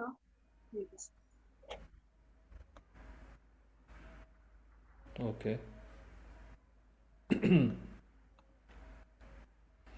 ഓക്കെ, വായിക്കൂ വിവർത്തനം ഭാവാർത്ഥം. ഹരേ കൃഷ്ണ പ്രഭു. സ്വയം പ്രതിജ്ഞാബദ്ധരായ ചിലർ തങ്ങൾക്കുള്ളതെല്ലാം ത്യജിച്ച് ബോധദീപ്തരാകുന്നു. മറ്റു ചിലർ കഠിനമായ താപശ്ചര്യങ്ങൾ അനുഷ്ഠിച്ചും അഷ്ടാംഗയോഗ പരിശീലനത്താലും അതീന്ദ്രിയ ജ്ഞാന പുരോഗതിക്കായുള്ള വേദാധ്യയനത്താലും ഈ അവസ്ഥ കൈവരിക്കുന്നു. ഭാവാർത്ഥം. ശ്രീല പ്രഭാത് കി ജയ്. ഈ യജ്ഞങ്ങൾ പല വിധത്തിലാണ്. വിവിധ ദാനകർമ്മങ്ങൾക്കായി കൈവശമുള്ളതെല്ലാം വിനിയോഗിക്കുന്നവരുണ്ട്. ഭാരതത്തിൽ ധനികരായ വ്യവസായികളും രാജാക്കന്മാരും ധർമ്മശാല, അന്നക്ഷേത്രം, അതിഥിശാല, അനാഥാലയം, വിദ്യാപീഠം മുതലായ ധർമ്മസ്ഥാപനങ്ങൾ നടത്തിപ്പോരുന്നു. ആശുപത്രികളും വൃദ്ധമന്ദിരങ്ങളും ദരിദ്രർക്ക് സൗജന്യമായ ചികിത്സ, വിദ്യാഭ്യാസം, ആഹാരം തുടങ്ങിയവ നൽകുന്നതിനുള്ള ഇത്തരത്തിലുള്ള ധർമ്മസ്ഥാപനങ്ങളും മറ്റു രാജ്യങ്ങളിലും ഉണ്ട്. ഈ പ്രവർത്തനങ്ങളെല്ലാം ദ്രവ്യമയ യജ്ഞമെന്ന് പറയുന്നു. മറ്റു ചിലർ ജീവോത്കർഷണത്തിനോ പ്രപഞ്ചത്തിൽ തന്നെയുള്ള ഉപരിലോകങ്ങൾ നേടാനോ ചാന്ദ്രായനം, ചതുർമാസ്യം തുടങ്ങിയ വ്രതങ്ങൾ സ്വമേധയാ കൈക്കൊള്ളുന്നു. ഈ പ്രക്രിയകൾക്ക് ചില കർക്കശ നിർബന്ധങ്ങൾ അനുസരിച്ച് ജീവിക്കാമെന്ന് ശപഥം ചെയ്യേണ്ടതുണ്ട്. ഉദാഹരണമായി, ചാതുർമാസ്യ വ്രതമെടുക്കുന്ന ആൾ കൊല്ലത്തിൽ 4 മാസം ജൂലൈ മുതൽ ഒക്ടോബർ വരെ ക്ഷൗരം ചെയ്യാൻ പാടില്ല. ചില പ്രത്യേക ആഹാരങ്ങൾ ഭക്ഷിക്കുവാനോ ദിവസത്തിൽ ഒന്നിലേറെ തവണ ആഹാരം കഴിക്കുവാനോ വീടിന് പുറത്തിറങ്ങുവാനോ പാടില്ല. ഇങ്ങനെ ജീവിത സുഖങ്ങൾ ഉപേക്ഷിക്കുന്നതാണ് തപോമയ യജ്ഞം. വേറെ ചിലർ പതാഞ്ജലി യോഗ പദ്ധതി പോലെ സ്വയം നിരപേക്ഷതയിൽ ലയിക്കാൻ ഉദ്ദേശിച്ചുകൊണ്ടുള്ള യോഗനിഷ്ഠയിലോ പ്രത്യേക സിദ്ധികൾക്കായുള്ള ഹഠയോഗം, അഷ്ടാംഗയോഗം എന്നിവയിലോ ഏർപ്പെടുന്നു. ചിലർ തീർത്ഥയാത്രകൾ നടത്തുന്നു. ഭൗതിക ലോകത്തിൽ പൂർണ്ണത നേടാൻ ചെയ്യുന്ന ഇവയെല്ലാം യോഗയജ്ഞങ്ങളാണ്. വൈദിക സാഹിത്യം, വിശേഷിച്ച് ഉപനിഷത്തുകൾ, വേദാന്ത സൂക്തങ്ങൾ, സാഖ്യദർശനം എന്നിവ വായിച്ചു പഠിക്കുന്നവരായിട്ട് ഇനിയും ചിലരുണ്ട്. സ്വാധ്യായ യജ്ഞമാണ് ഇതെല്ലാം. പഠന വിഷയത്തിൽ മുഴുകലാണ് ഇത്. ജീവിതോത്കർഷണ സിദ്ധിക്ക് വേണ്ടി വിശ്വാസപൂർവ്വം വിവിധ യജ്ഞങ്ങൾ അനുഷ്ഠിക്കുന്നവരാണ്. ഈ യോഗികളെല്ലാം നേരിട്ടുള്ള ഭഗവത് സേവനത്തിലായതുകൊണ്ട് ഇവയിൽ നിന്നെല്ലാം വ്യത്യസ്തമാണ്. കൃഷ്ണാബോധം മുൻപറഞ്ഞ യജ്ഞങ്ങൾ കൊണ്ട് സിദ്ധിക്കാത്തതല്ലാത്ത ഈ അവസ്ഥ കൃഷ്ണന്റെയോ കൃഷ്ണഭക്തന്റെയോ കാരുണ്യം കൊണ്ട് മാത്രമേ ലഭിക്കൂ. അതുകൊണ്ട് കൃഷ്ണാബോധം ദിവ്യമാണ്. Hare Krishna. Hare Krishna. Thank you. So ഇവിടെ അടുത്ത ടൈപ്പ് ഓഫ് യജ്ഞത്തെക്കുറിച്ച് പറയുന്നു. ബേസിക്കലി ആദ്യത്തെ ടൈപ്പ് എന്താണ് പറയുന്നത്? ദ്രവ്യയജ്ഞ. പിന്നെ പറയുന്നു തപോയജ്ഞ. 3 പറയുന്നു യോഗയജ്ഞ. 4 പറയുന്നു സ്വാധ്യായ ജ്ഞാനയജ്ഞ. കാണുന്നുണ്ടോ 4 ശ്ലോകത്തിൽ? ഓക്കെ. അപ്പോൾ ദ്രവ്യയജ്ഞം എന്ന് ഉദ്ദേശിക്കുന്നത് ശിലപ്രഭുജി ഭാവാർത്ഥത്തിൽ എക്സ്പ്ലെയിൻ ചെയ്യുന്നു. ദ്രവ്യയജ്ഞം എന്ന് ഉദ്ദേശിക്കുന്നത് നമ്മുടെ പൊസഷൻസ്, നമുക്കുള്ള പൊസഷൻസ് നമ്മൾ ചാരിറ്റി കൊടുക്കുക. അല്ലെങ്കിൽ ദ്രവ്യയജ്ഞത്തെ ചാരിറ്റി എന്ന് നമുക്ക് പറയാം, എളുപ്പത്തിൽ മനസ്സിലാക്കാൻ വേണ്ടിയിട്ട്. അപ്പോൾ ധർമ്മശാല, അന്നക്ഷേത്ര, അതിഥിശാല, അങ്ങനെ പല പല രീതിയിൽ ചാരിറ്റീസ് കൊടുക്കുന്നു ആളുകൾ, അല്ലേ? അപ്പോൾ അതിനെ ആണ് ദ്രവ്യയജ്ഞമെന്ന് അല്ലെങ്കിൽ ദ്രവ്യമയ യജ്ഞമെന്ന് വിളിക്കുന്നത്. സെക്കൻഡ് ടൈപ്പ് എന്താണെന്ന് വെച്ചാൽ തപോയജ്ഞമാണ്. തപോയജ്ഞം എന്ന് പറഞ്ഞാൽ തപസ്യകൾ ചെയ്തുകൊണ്ട്. ഇപ്പോൾ ചന്ദ്രായനം, ചാതുർമാസ്യമാണ് ഇവിടെ പറഞ്ഞിട്ടുള്ള എക്സാമ്പിൾസ്. അപ്പോൾ ചതുർമാസ്യം നമുക്ക് എല്ലാവർക്കും അറിയാം. ആക്ച്വലി നമ്മൾ എടുക്കുന്ന ചതുർമാസ്യം വളരെ എളുപ്പമാണ്. ബേസിക്കലി ആദ്യത്തെ മാസം ചീര കഴിക്കരുത്, 2ാമത്തെ മാസം തൈര് പാടില്ല, 3ാമത്തെ മാസം പാല് പാടില്ല, ബാക്കിയെല്ലാം കഴിക്കുന്നുമുണ്ട്.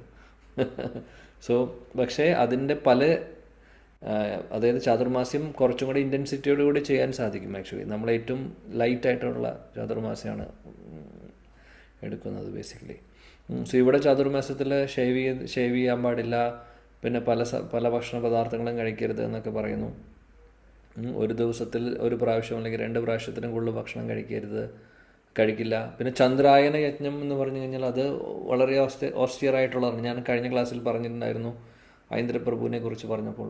അദ്ദേഹം ചന്ദ്രായന യജ്ഞമൊക്കെ, ചന്ദ്രായന ഇതൊക്കെ ഓസ്റ്ററിറ്റിയൊക്കെ എടുത്തിട്ട് ചന്ദ്രായന വ്രതമെടുത്തിട്ടുണ്ട് ബേസിക്കലി അദ്ദേഹം. സീവിയർ ആയിട്ടുള്ള ഓസ്റ്ററിറ്റിയാണ്. കാര്യം ഭക്ഷണം മാത്രം വളരെ കുറച്ച് മാത്രം, വെള്ളവും ഭക്ഷണമൊക്കെ വളരെ റെസ്ട്രിക്റ്റഡ് ആയിട്ട് കഴിക്കുന്നൊരു ഒരു സിസ്റ്റമാണ് ഇതെല്ലാം. സോ എനിവേ ദ പോയിന്റ് എന്താണെന്ന് വെച്ചാൽ ഇതെല്ലാം ഓസ്റ്റെറിറ്റീസാണ് അല്ലെങ്കിൽ തപസ്യകളാണ്. അപ്പോൾ തപസ്യയിലൂടെ എന്തെങ്കിലും ഉദ്ദേശം, എന്തെങ്കിലും ഒരു ബെനിഫിറ്റ് പ്രതീക്ഷിച്ചുകൊണ്ടാണ് ചെയ്യുന്നത് തപസ്യ. ബേസിക്കലി സാധാരണ രീതിയിൽ ഉപരിലോകങ്ങളിലേക്ക് പോകാനും ഇന്ദ്രിയ സുഖഭോഗങ്ങളിലും കിട്ടാൻ വേണ്ടിയിട്ടാണ് പലവരും ചാതുർമാസ്യവും ചന്ദ്രായനവും ഒക്കെ ചെയ്യുന്നത്. പക്ഷെ ഭക്തർ ചാതുർമാസം ചെയ്യുന്നതും ചന്ദ്രായനം ചെയ്യുന്നുണ്ടെങ്കിൽ അത് അവരുടെ ഉദ്ദേശം ഇന്ദ്രിയ സുഖഭോഗങ്ങളല്ല. അത് നമ്മൾ ഓർക്കണം. ജനറലി പറയുമ്പോൾ കാര്യം നമ്മൾ ജനറൽ പോപ്പുലേഷനെ കുറിച്ചാണ് പറയുന്നത്, ഡിവോട്ടീസിൻ്റെ കാര്യം മാത്രമല്ല അല്ലേ. ഡിവോട്ടീസും ഇത് ഫോളോ ചെയ്യുന്നവരുണ്ടാവും. അപ്പോൾ പക്ഷേ അവർക്ക് ഒരേ ഒരു ഉദ്ദേശമുള്ളൂ, ഭഗവാന്റെ സേവനം മാത്രം. അപ്പോൾ അതിന് വേണ്ടിയിട്ട് അവർ പല വ്രതങ്ങളും അനുഷ്ഠാനങ്ങളും പല തപസ്യകളും എടുക്കുന്നു. That is all good. പക്ഷേ ഇന്ദ്രിയ സുഖഭോഗങ്ങൾക്കും അല്ലെങ്കിൽ ഉപരിലോകങ്ങളിലേക്ക് സ്വർഗലോകങ്ങളിലേക്കൊക്കെ പോകാൻ വേണ്ടിയിട്ട് ഇങ്ങനെയുള്ള യജ്ഞങ്ങളും ഇങ്ങനെയുള്ള തപസ്യകളൊക്കെ ചെയ്യുന്നത് കൊണ്ട് നമുക്കറിയാം പ്രയോജനമില്ല എന്നുള്ളത്. ഓക്കെ, പക്ഷെ അതൊരു പ്രോസസ്സാണ്. ഭഗവാനിവിടെ പറയുന്നത് അങ്ങനെ ചെയ്യുന്ന ഒരു യജ്ഞമാണ്, അതിനെ തപോമയ യജ്ഞം എന്ന് പറയുന്നു, അല്ലെങ്കിൽ തപോ യജ്ഞം എന്ന് പറയും. മൂന്നാമത്തെ യജ്ഞത്തെ ഇവിടെ വിളിക്കുന്നു യോഗയജ്ഞം എന്ന്.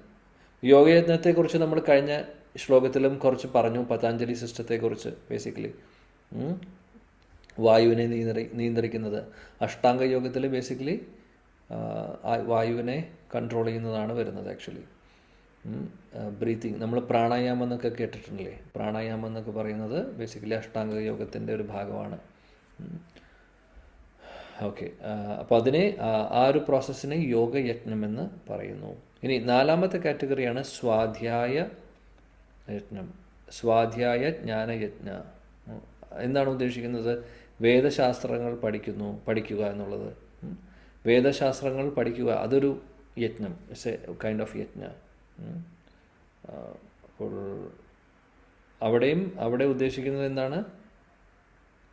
അതീന്ദ്രിയ ജ്ഞാനം നേടുന്നതിന് വേണ്ടിയിട്ട് സ്വാധ്യായം അല്ലെങ്കിൽ വേദശാസ്ത്രങ്ങളൊക്കെ പഠിക്കുന്നു. അതും ഒരു യജ്ഞമായിട്ട് ഇവിടെ പറയുന്നു. എന്നാൽ ശിലപ്രഭുജി ഫൈനലി കൺക്ലൂഡ് ചെയ്യുന്നു. ഭാവാർത്ഥം എന്താണ് പറയുന്നത്? ഈ പറയുന്ന യജ്ഞമൊക്കെ ഓക്കെ സമ്മതിച്ചു, പക്ഷേ ഭക്തിയോഗം അല്ലെങ്കിൽ കൃഷ്ണാവബോധം എന്ന് പറയുന്നത് ഇതിനേക്കാളൊക്കെ മുകളിലാണ്. കാര്യം അവിടെ പുറകിൽ ആ ഒരു യജ്ഞം ചെയ്യുന്നതിൻ്റെ പുറകിൽ ഒരു ഉദ്ദേശവും ഇല്ല, ഒരു മെറ്റീരിയൽ ആയിട്ടുള്ള ഒരു ബെനിഫിറ്റും ഉദ്ദേശിക്കുന്നില്ല. മറ്റുള്ള 4 യജ്ഞത്തിലും അതിൻ്റെ പുറകിൽ ചെയ്യുന്ന വ്യക്തി എന്തെങ്കിലും റിസൾട്ട് പ്രതീക്ഷിക്കുന്നുണ്ട്. ഇപ്പോൾ ചാരിറ്റി ചെയ്യുന്നവർ അവരുടെ ഉദ്ദേശം പുണ്യത്തിൻ്റെ ക്രെഡിറ്റ് കൂട്ടുക എന്നുള്ളത്. എന്നിട്ട് എന്താണ്? ഉപരിലോകങ്ങളിൽ പോകുന്നു, എൻജോയ്മെൻറ്റ്, അത്ര തന്നെ. ചിലപ്പോൾ അത് ഉദ്ദേശിക്കുന്നുണ്ടാവും, അല്ലെങ്കിൽ അതിന് എന്തെങ്കിലും റിസൾട്ട് പ്രതീക്ഷിക്കുന്നു, അറ്റ്ലീസ്റ്റ് നെയിം ഫെയിമെങ്കിലും പ്രതീക്ഷിക്കുന്നുണ്ടാവും എന്തെങ്കിലും. പിന്നെ തപോമയ യജ്ഞം നമ്മൾ നേരത്തെ പറഞ്ഞു, ഒരുപാട് തപസ്യകളൊക്കെ ചെയ്യുന്നത് അതും എൻജോയ്മെൻറ്റിന് അല്ലെങ്കിൽ സെൻസ് സ്വർഗത്തിലേക്ക് പോകാനും സോമരസം കുടിക്കാനും ഒക്കെ ഉള്ള യജ്ഞങ്ങൾ. അഷ്ടാംഗ യോഗത്തിലൂടെയും ബേസിക്കലി നമ്മൾ പല മെറ്റീരിയൽ ബെനിഫിറ്റിന് വേണ്ടിയിട്ടാണ് ഇതൊക്കെ ചെയ്യുന്നത്. ബേസിക്കലി അഷ്ടസിദ്ധികളൊക്കെ കിട്ടുന്നു, അല്ലെങ്കിൽ എന്തെങ്കിലും അങ്ങനെ കിട്ടിക്കഴിഞ്ഞാൽ ആയുസ് കൂട്ടാൻ നോക്കുന്നു, അല്ലെങ്കിൽ ചില സിദ്ധികൾ കിട്ടുന്നു. അപ്പോൾ അതിൻ്റെ പുറകിലും ഒരു ഉദ്ദേശമുണ്ട്. സ്വാധ്യായ യജ്ഞത്തിലോ അപ്പോൾ വേദശാസ്ത്രങ്ങൾ പഠിക്കുന്നില്ല എന്നാണ് ഉദ്ദേശം. അതിലും ഉദ്ദേശമുണ്ട്, ജ്ഞാനം കൂട്ടി ജ്ഞാനിയാവണം എന്നുള്ളൊരു ഒരു സെൽഫിഷ്നെസ് അവിടെയുണ്ട്. നേരെ മറിച്ച് കൃഷ്ണാവബോധത്തിൽ ഇതൊന്നുമില്ല. കൃഷ്ണാവബോധം എന്ന് പറയുന്നത് ഡയറക്റ്റ് സർവീസാണ് ഭഗവാന് വേണ്ടി ചെയ്യുന്നത്. സോ അതൊക്കെ അപ്പോൾ ആ യജ്ഞം എന്ന് പറയുന്നത്, കൃഷ്ണ കോൺഷ്യസ്നസ് എന്ന് പറയുന്നത് ഈ പറയുന്ന 4 കാറ്റഗറികളിലേക്കാൾ മുകളിൽ വരുന്ന കാര്യമാണ്. അപ്പോൾ ഏറ്റവും നല്ല യജ്ഞമാണ് നമ്മൾ ചെയ്യുന്നത്. ശ്രവണം, കീർത്തനം, സ്മരണം, പാദസേവനം, അതെല്ലാം ഭഗവാനെ സേവിക്കുക, ഭഗവാന്റെ നാമം ജപിക്കുക. നമ്മൾ ചെയ്യുന്നത് ശ്രവണയജ്ഞം നമ്മൾ ചെയ്യുന്നു, ജപയജ്ഞം, അതൊക്കെ യജ്ഞങ്ങളാണ് of course, because direct devotional സർവീസാണ് അതെല്ലാം. സോ അതിൻ്റെ സ്ഥാനം ഡെഫിനറ്റ്ലി ഈ പറയുന്നതിനേക്കാൾ ഈ പറയുന്ന കാറ്റഗറീസിനേക്കാൾ മുകളിലാണ്. അതുകൊണ്ട് ശിലപ്രഭാജി പറഞ്ഞു കൃഷ്ണാവബോധം എന്ന് പറയുന്നത് അതുകൊണ്ട് അതീന്ദ്രിയ തലത്തിലുള്ളതാണ്, ഭൗതിക തലത്തിലുള്ളതല്ല. മറ്റുള്ള ഇതൊക്കെ മെറ്റീരിയൽ പ്ലാറ്റ്ഫോമിൽ വരുന്നു, ബിക്കോസ് അതിൻ്റെ പുറകിലൊരു മെറ്റീരിയൽ ബെനിഫിറ്റ് അല്ലെങ്കിൽ മെറ്റീരിയൽ ഒരു റിസൾട്ട് പ്രതീക്ഷിക്കുന്നുണ്ട് ആളുകൾ ചെയ്യുന്നവർ. അതാണ് വ്യത്യാസം. ഓക്കെ, അടുത്ത ശ്ലോകം. ആപാനേ ജുഹ്വതി പ്രാണം പ്രാണേ പാനം തഥാ പരേ പ്രാണാപാനാഗതിരുദ്ധ്വാ പ്രാണായാമാ പരായണാഃ അപരേ നിയതാഹാരാഃ പ്രാണാൻ പ്രാണേഷു ജുഹ്വതി. ഹരേ കൃഷ്ണ. അപാനേ ജുഹതി പ്രാണം പ്രാണേ പാനം തഥാ പരേ പ്രാണാപാനഗതിരുദ്ധ്വാ പ്രാണായാമപരായണാഃ അപരേ നിയതാഹാര പ്രാണാൻ പ്രാണേഷു ജുഹ്വതി. ഹരേ കൃഷ്ണ. ഹരേ കൃഷ്ണ പ്രഭു. അപാനേ ജുഹതി പ്രാണം പ്രാണേ അപാനം തഥാ പരേ പ്രാണാപാനഗതിരുദ്ര പ്രാണായാമപരായണ അപരേ നിയതാഹാര പ്രാണൻ പ്രാണേഷു ജുഹതി. ഹരേ കൃഷ്ണ. ഹരേ കൃഷ്ണ പ്രഭു. അപാനേ ജുഹ്വതി പ്രാണം പ്രാണേ പാനം തഥാ പരേ പ്രാണാപാനഗതിരുദ്ധ്വാ പ്രാണയാമപരായണഃ അപരേ നിയതാഹാര പ്രാണാൻ പ്രാണേഷു ജുഹ്വതി. ഹരേ കൃഷ്ണ. ഹരേ കൃഷ്ണ.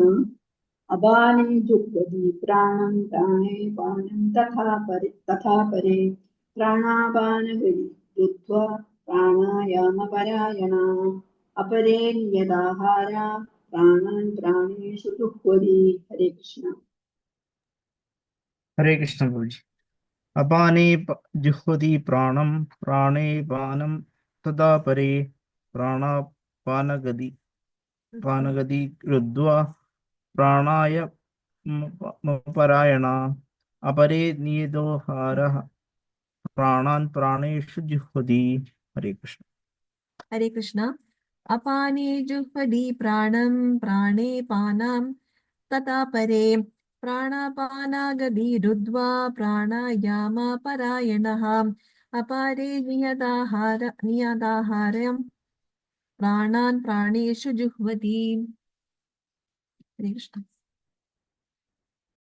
ഹരേ കൃഷ്ണ. അപാനേ ജുഹ്വതി പ്രാണം പ്രാണേ പാനം തഥാ പരേ പ്രാണപാനാഗതിരുദ്ധ്വാ പ്രാണയാമപരായണ അപരേ നിയതാഹാര പ്രാണാൻ പ്രാണേഷു ജുഹ്വതി. ഹരേ കൃഷ്ണ. അപാനേ ജുഹ്വതി പ്രാണം പ്രാണേ അപാനം തഥാ പരേ പ്രാണാപാനഗതിരുദ്ധ്വാ പ്രാണായാമപരായണ അപരേ നിയതാഹാര പ്രാണാൻ പ്രാണേഷു ജുഹ്വതി. ഹരേ കൃഷ്ണ. ഓക്കെ. യെസ്. അപാനേ ജുഹ്വതി പ്രാണം പ്രാണേ പാനം തഥാ പരേ പ്രാണാപാനഗതിരുദ്ധ്വാ പ്രാണായാമപരായണ അപരേ നിയതാഹാര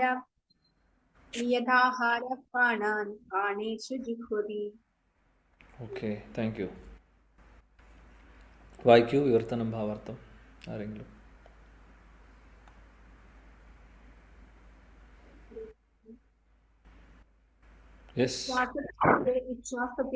ഉച്ഛ്വാസചലനത്തെ ശ്വാസത്തിലും അർപ്പിച്ചുകൊണ്ട് ശ്വാസനിരോധനം ചെയ്ത് സമാധിയിൽ വർത്തിക്കുവാൻ താല്പര്യമുള്ള മറ്റു ചിലരുണ്ട്. ഇപ്രകാരം അവർ ശ്വാസത്തെ പൂർണ്ണമായി നിർത്തി അവസാനം സമാധിസ്ഥരാകുന്നു. മറ്റു ചിലർ ആഹാര നിരോധത്താൽ ഉച്ഛ്വാസത്തെ അതിൽ തന്നെ ഹോമിക്കുന്നു. ഭാവാർത്ഥം: ശ്വാസോച്ഛ്വാസ നിയന്ത്രണത്തിനായുള്ള ഈ യോഗ പ്രക്രിയ പ്രാണായാമം എന്നറിയപ്പെടുന്നു. ആരംഭത്തിൽ ഹഠയോഗ പദ്ധതി പ്രകാരം വ്യത്യസ്തങ്ങളായ ആസനങ്ങൾ അവലംബിച്ചുകൊണ്ടാണ് ഇത് ശീലിക്കുന്നത്. ആത്മസാക്ഷാത്കാര പുരോഗതിക്ക് വേണ്ടിയും ഇന്ദ്രിയ സംനയനത്തിനായും വേണ്ടി നിർദ്ദേശിക്കപ്പെട്ടതാണ് ഈ പ്രക്രിയകളെല്ലാം. ശരീരത്തിലുള്ള വായുവിനെ നിയന്ത്രിച്ച് തിരിച്ചുവിടുന്നതിന് ഈ പരിശീലനം സഹായിക്കുന്നു. അപാനവായു താഴോട്ട് പോകുന്നതും പ്രാണവായു മേലോട്ട് ഉയരുന്നതുമാണ് പ്രാണായാമയോഗി എതിർദിശകളിൽ ശ്വാസത്തെ സഞ്ചരിപ്പിക്കുന്നു. രണ്ട് പ്രവാഹങ്ങളും തുല്യമായി പൂരകമെന്ന സ്ഥിതി കൈവരിക്കുന്നതുവരെ അത് തുടരുകയും ചെയ്യുന്നു. ഉച്ഛ്വാസം ശ്വാസത്തിൽ അർപ്പിതമാകുമ്പോൾ രേചകമെന്നും വായു പ്രവാഹങ്ങൾ രണ്ടും സ്തംഭിക്കുമ്പോൾ കുംഭകയോഗമെന്നും പറയുന്നു. ഈ കുംഭകയോഗം പരിശീലിച്ചിട്ട് ആത്മസാക്ഷാത്കാര പൂർണ്ണതയ്ക്കായി ജീവിത ദൈർഘ്യം കൂട്ടാൻ സാധിക്കും. ബുദ്ധിമാനായ ഒരു യോഗി അടുത്ത ജന്മത്തിന് കാത്തിരിക്കാതെ ഈ ജന്മത്തിൽ തന്നെ പൂർണ്ണത കൈവരിക്കാൻ ആഗ്രഹിക്കുന്നു. യോഗ പരിശീലനം കൊണ്ട് യോഗി തന്റെ ജീവിതത്തിന്റെ ദൈർഘ്യം അനേകം വർഷങ്ങളായി വർദ്ധിപ്പിക്കുന്നു. കൃഷ്ണാവബോധം വന്ന ഒരാൾക്കാകട്ടെ എപ്പോഴും അതീന്ദ്രിയമായ ഭഗവത് സേവനത്തിൽ മുഴുകിയിരിക്കയാൽ സ്വാഭാവികമായി തന്നെ ഇന്ദ്രിയ നിയന്ത്രണം സാധിക്കുന്നു. എല്ലായ്പ്പോഴും കൃഷ്ണന്റെ സേവനത്തിൽ ഏർപ്പെട്ടിരിക്കുന്ന അയാളുടെ ഇന്ദ്രിയങ്ങൾക്ക് മറ്റു കർമ്മങ്ങളിൽ ചെന്നുപെടാനാവില്ല. അതുകൊണ്ട് ജീവിതാവസാനത്തിൽ കൃഷ്ണന്റെ അതീന്ദ്രിയ തലത്തിൽ സ്വാഭാവികമായും അയാൾ എത്തിച്ചേരും. ആ നിലയ്ക്ക് തന്റെ ഇഹലോക ജീവിതം ദീർഘിപ്പിക്കാൻ ആ ഭക്തൻ ശ്രമിക്കുകയുമില്ല. ഭഗവത്ഗീതയിൽ 14:26 പറയുന്ന പ്രകാരം അയാൾ ഉടനെ തന്നെ മുക്തിപദത്തിലേക്ക് ഉയർത്തപ്പെടുകയും ചെയ്യുന്നു. മാംസയോ വ്യഭിചാരേണ ഭക്തിയോഗേന സേവതേ സഗുണാൻ സമതീത്യൈതാൻ ബ്രഹ്മഭൂയായ കൽപ്പതേ. ഭഗവാന്റെ കലർപ്പില്ലാത്ത ഭക്തിയുടെ സേവനത്തിൽ ഏർപ്പെടുന്ന ഒരാൾ പ്രകൃതിയുടെ ത്രിഗുണങ്ങളെ അതിക്രമിച്ച് ക്ഷണേന ആത്മീയ തലത്തിലേക്ക് ഉയർത്തപ്പെടുന്നു. കൃഷ്ണാവബോധവാനായ വ്യക്തിയുടെ തുടക്കം തന്നെ അതീന്ദ്രിയതയിൽ നിന്നാണ്. അയാൾ എപ്പോഴും ആ അവബോധത്തിൽ തന്നെ നിലകൊള്ളുകയും ചെയ്യുന്നു. അതുകൊണ്ട് പതനത്തിന്റെ പ്രശ്നമില്ല. അവസാനം അയാൾക്ക് അചിരേണ ഭഗവത് സന്നിധി പോകുകയും ചെയ്യാം. കൃഷ്ണപ്രസാദം അഥവാ ഭഗവാന് ആദ്യം നിവേദിച്ച ആഹാരം മാത്രം ഭക്ഷിക്കുന്നത് കൊണ്ട് ആഹാര നിയന്ത്രണത്തിന്റെ ഫലം താനേ സിദ്ധിക്കുന്നു. ആഹാരം ചുരുക്കുന്നത് ഇന്ദ്രിയ സംയമനത്തിന് വളരെ സഹായകമത്രേ. ഭൗതിക ബന്ധങ്ങളിൽ നിന്നുള്ള മോചനം ഇന്ദ്രിയ സംയമനമില്ലാതെ സാധ്യവുമല്ല. ഹരേ കൃഷ്ണ. ടെക്നിക്കലായിട്ടുള്ള അഷ്ടാംഗ യോഗത്തെ കുറിച്ചാണ് ഇവിടെ പറയുന്നത്. ഭഗവാൻ എല്ലാ ഓപ്ഷൻസും പറഞ്ഞു കൊടുക്കുകയാണ് അർജുനന്. എല്ലാം പറഞ്ഞു കൊടുക്കുന്നുണ്ട്, ഒന്നും വിടുന്നില്ല. അപ്പോൾ ഇതൊക്കെ ഓതൻറ്റിക് ആയിട്ടുള്ള പ്രോസസ്സുകളാണ്, ഇതെല്ലാം വേദങ്ങളിൽ പറഞ്ഞിട്ടുള്ള പ്രോസസ്സുകളാണ്. അതുകൊണ്ടാണ് ഭഗവാൻ ഇത് പറയുന്നത്. അപ്പോൾ ഇവിടെ നമുക്ക് കാണാം ശ്ലോകത്തിൽ ബേസിക്കലി പ്രാണായാമത്തെക്കുറിച്ചാണ് പറയുന്നത്. പ്രാണായാമം എന്ന് പറഞ്ഞു കഴിഞ്ഞാൽ എയറിനെ കൺട്രോൾ ചെയ്യുന്നതിനെയാണ് പ്രാണായാമം എന്ന് പറയുന്നത്. സോ ഇവിടെ ബ്രീത്തിങ് പ്രോസസ്സിൽ നമ്മൾ പറഞ്ഞു പല ടൈപ്പ് ഓഫ് എയറുകളുണ്ട് എന്നുള്ളത്. ശരീരത്തിനകത്ത് ഇപ്പോൾ പുറത്തേക്ക് പോകുന്നതും അകത്തേക്ക് എടുക്കുന്നതും അല്ലേ, എക്സലേഷനും ഇൻഹലേഷനും രണ്ട് കാര്യങ്ങൾ നടക്കുന്നുണ്ട്. അപ്പോൾ ഈ ഒരു പ്രാണായാമത്തിലൂടെ ബേസിക്കലി ഇവർ ചെയ്യുന്നത് എന്താണെന്ന് വെച്ചാൽ ഇതിൻ്റെ ഓർഡർ റിവേഴ്സ് ചെയ്യുന്നു.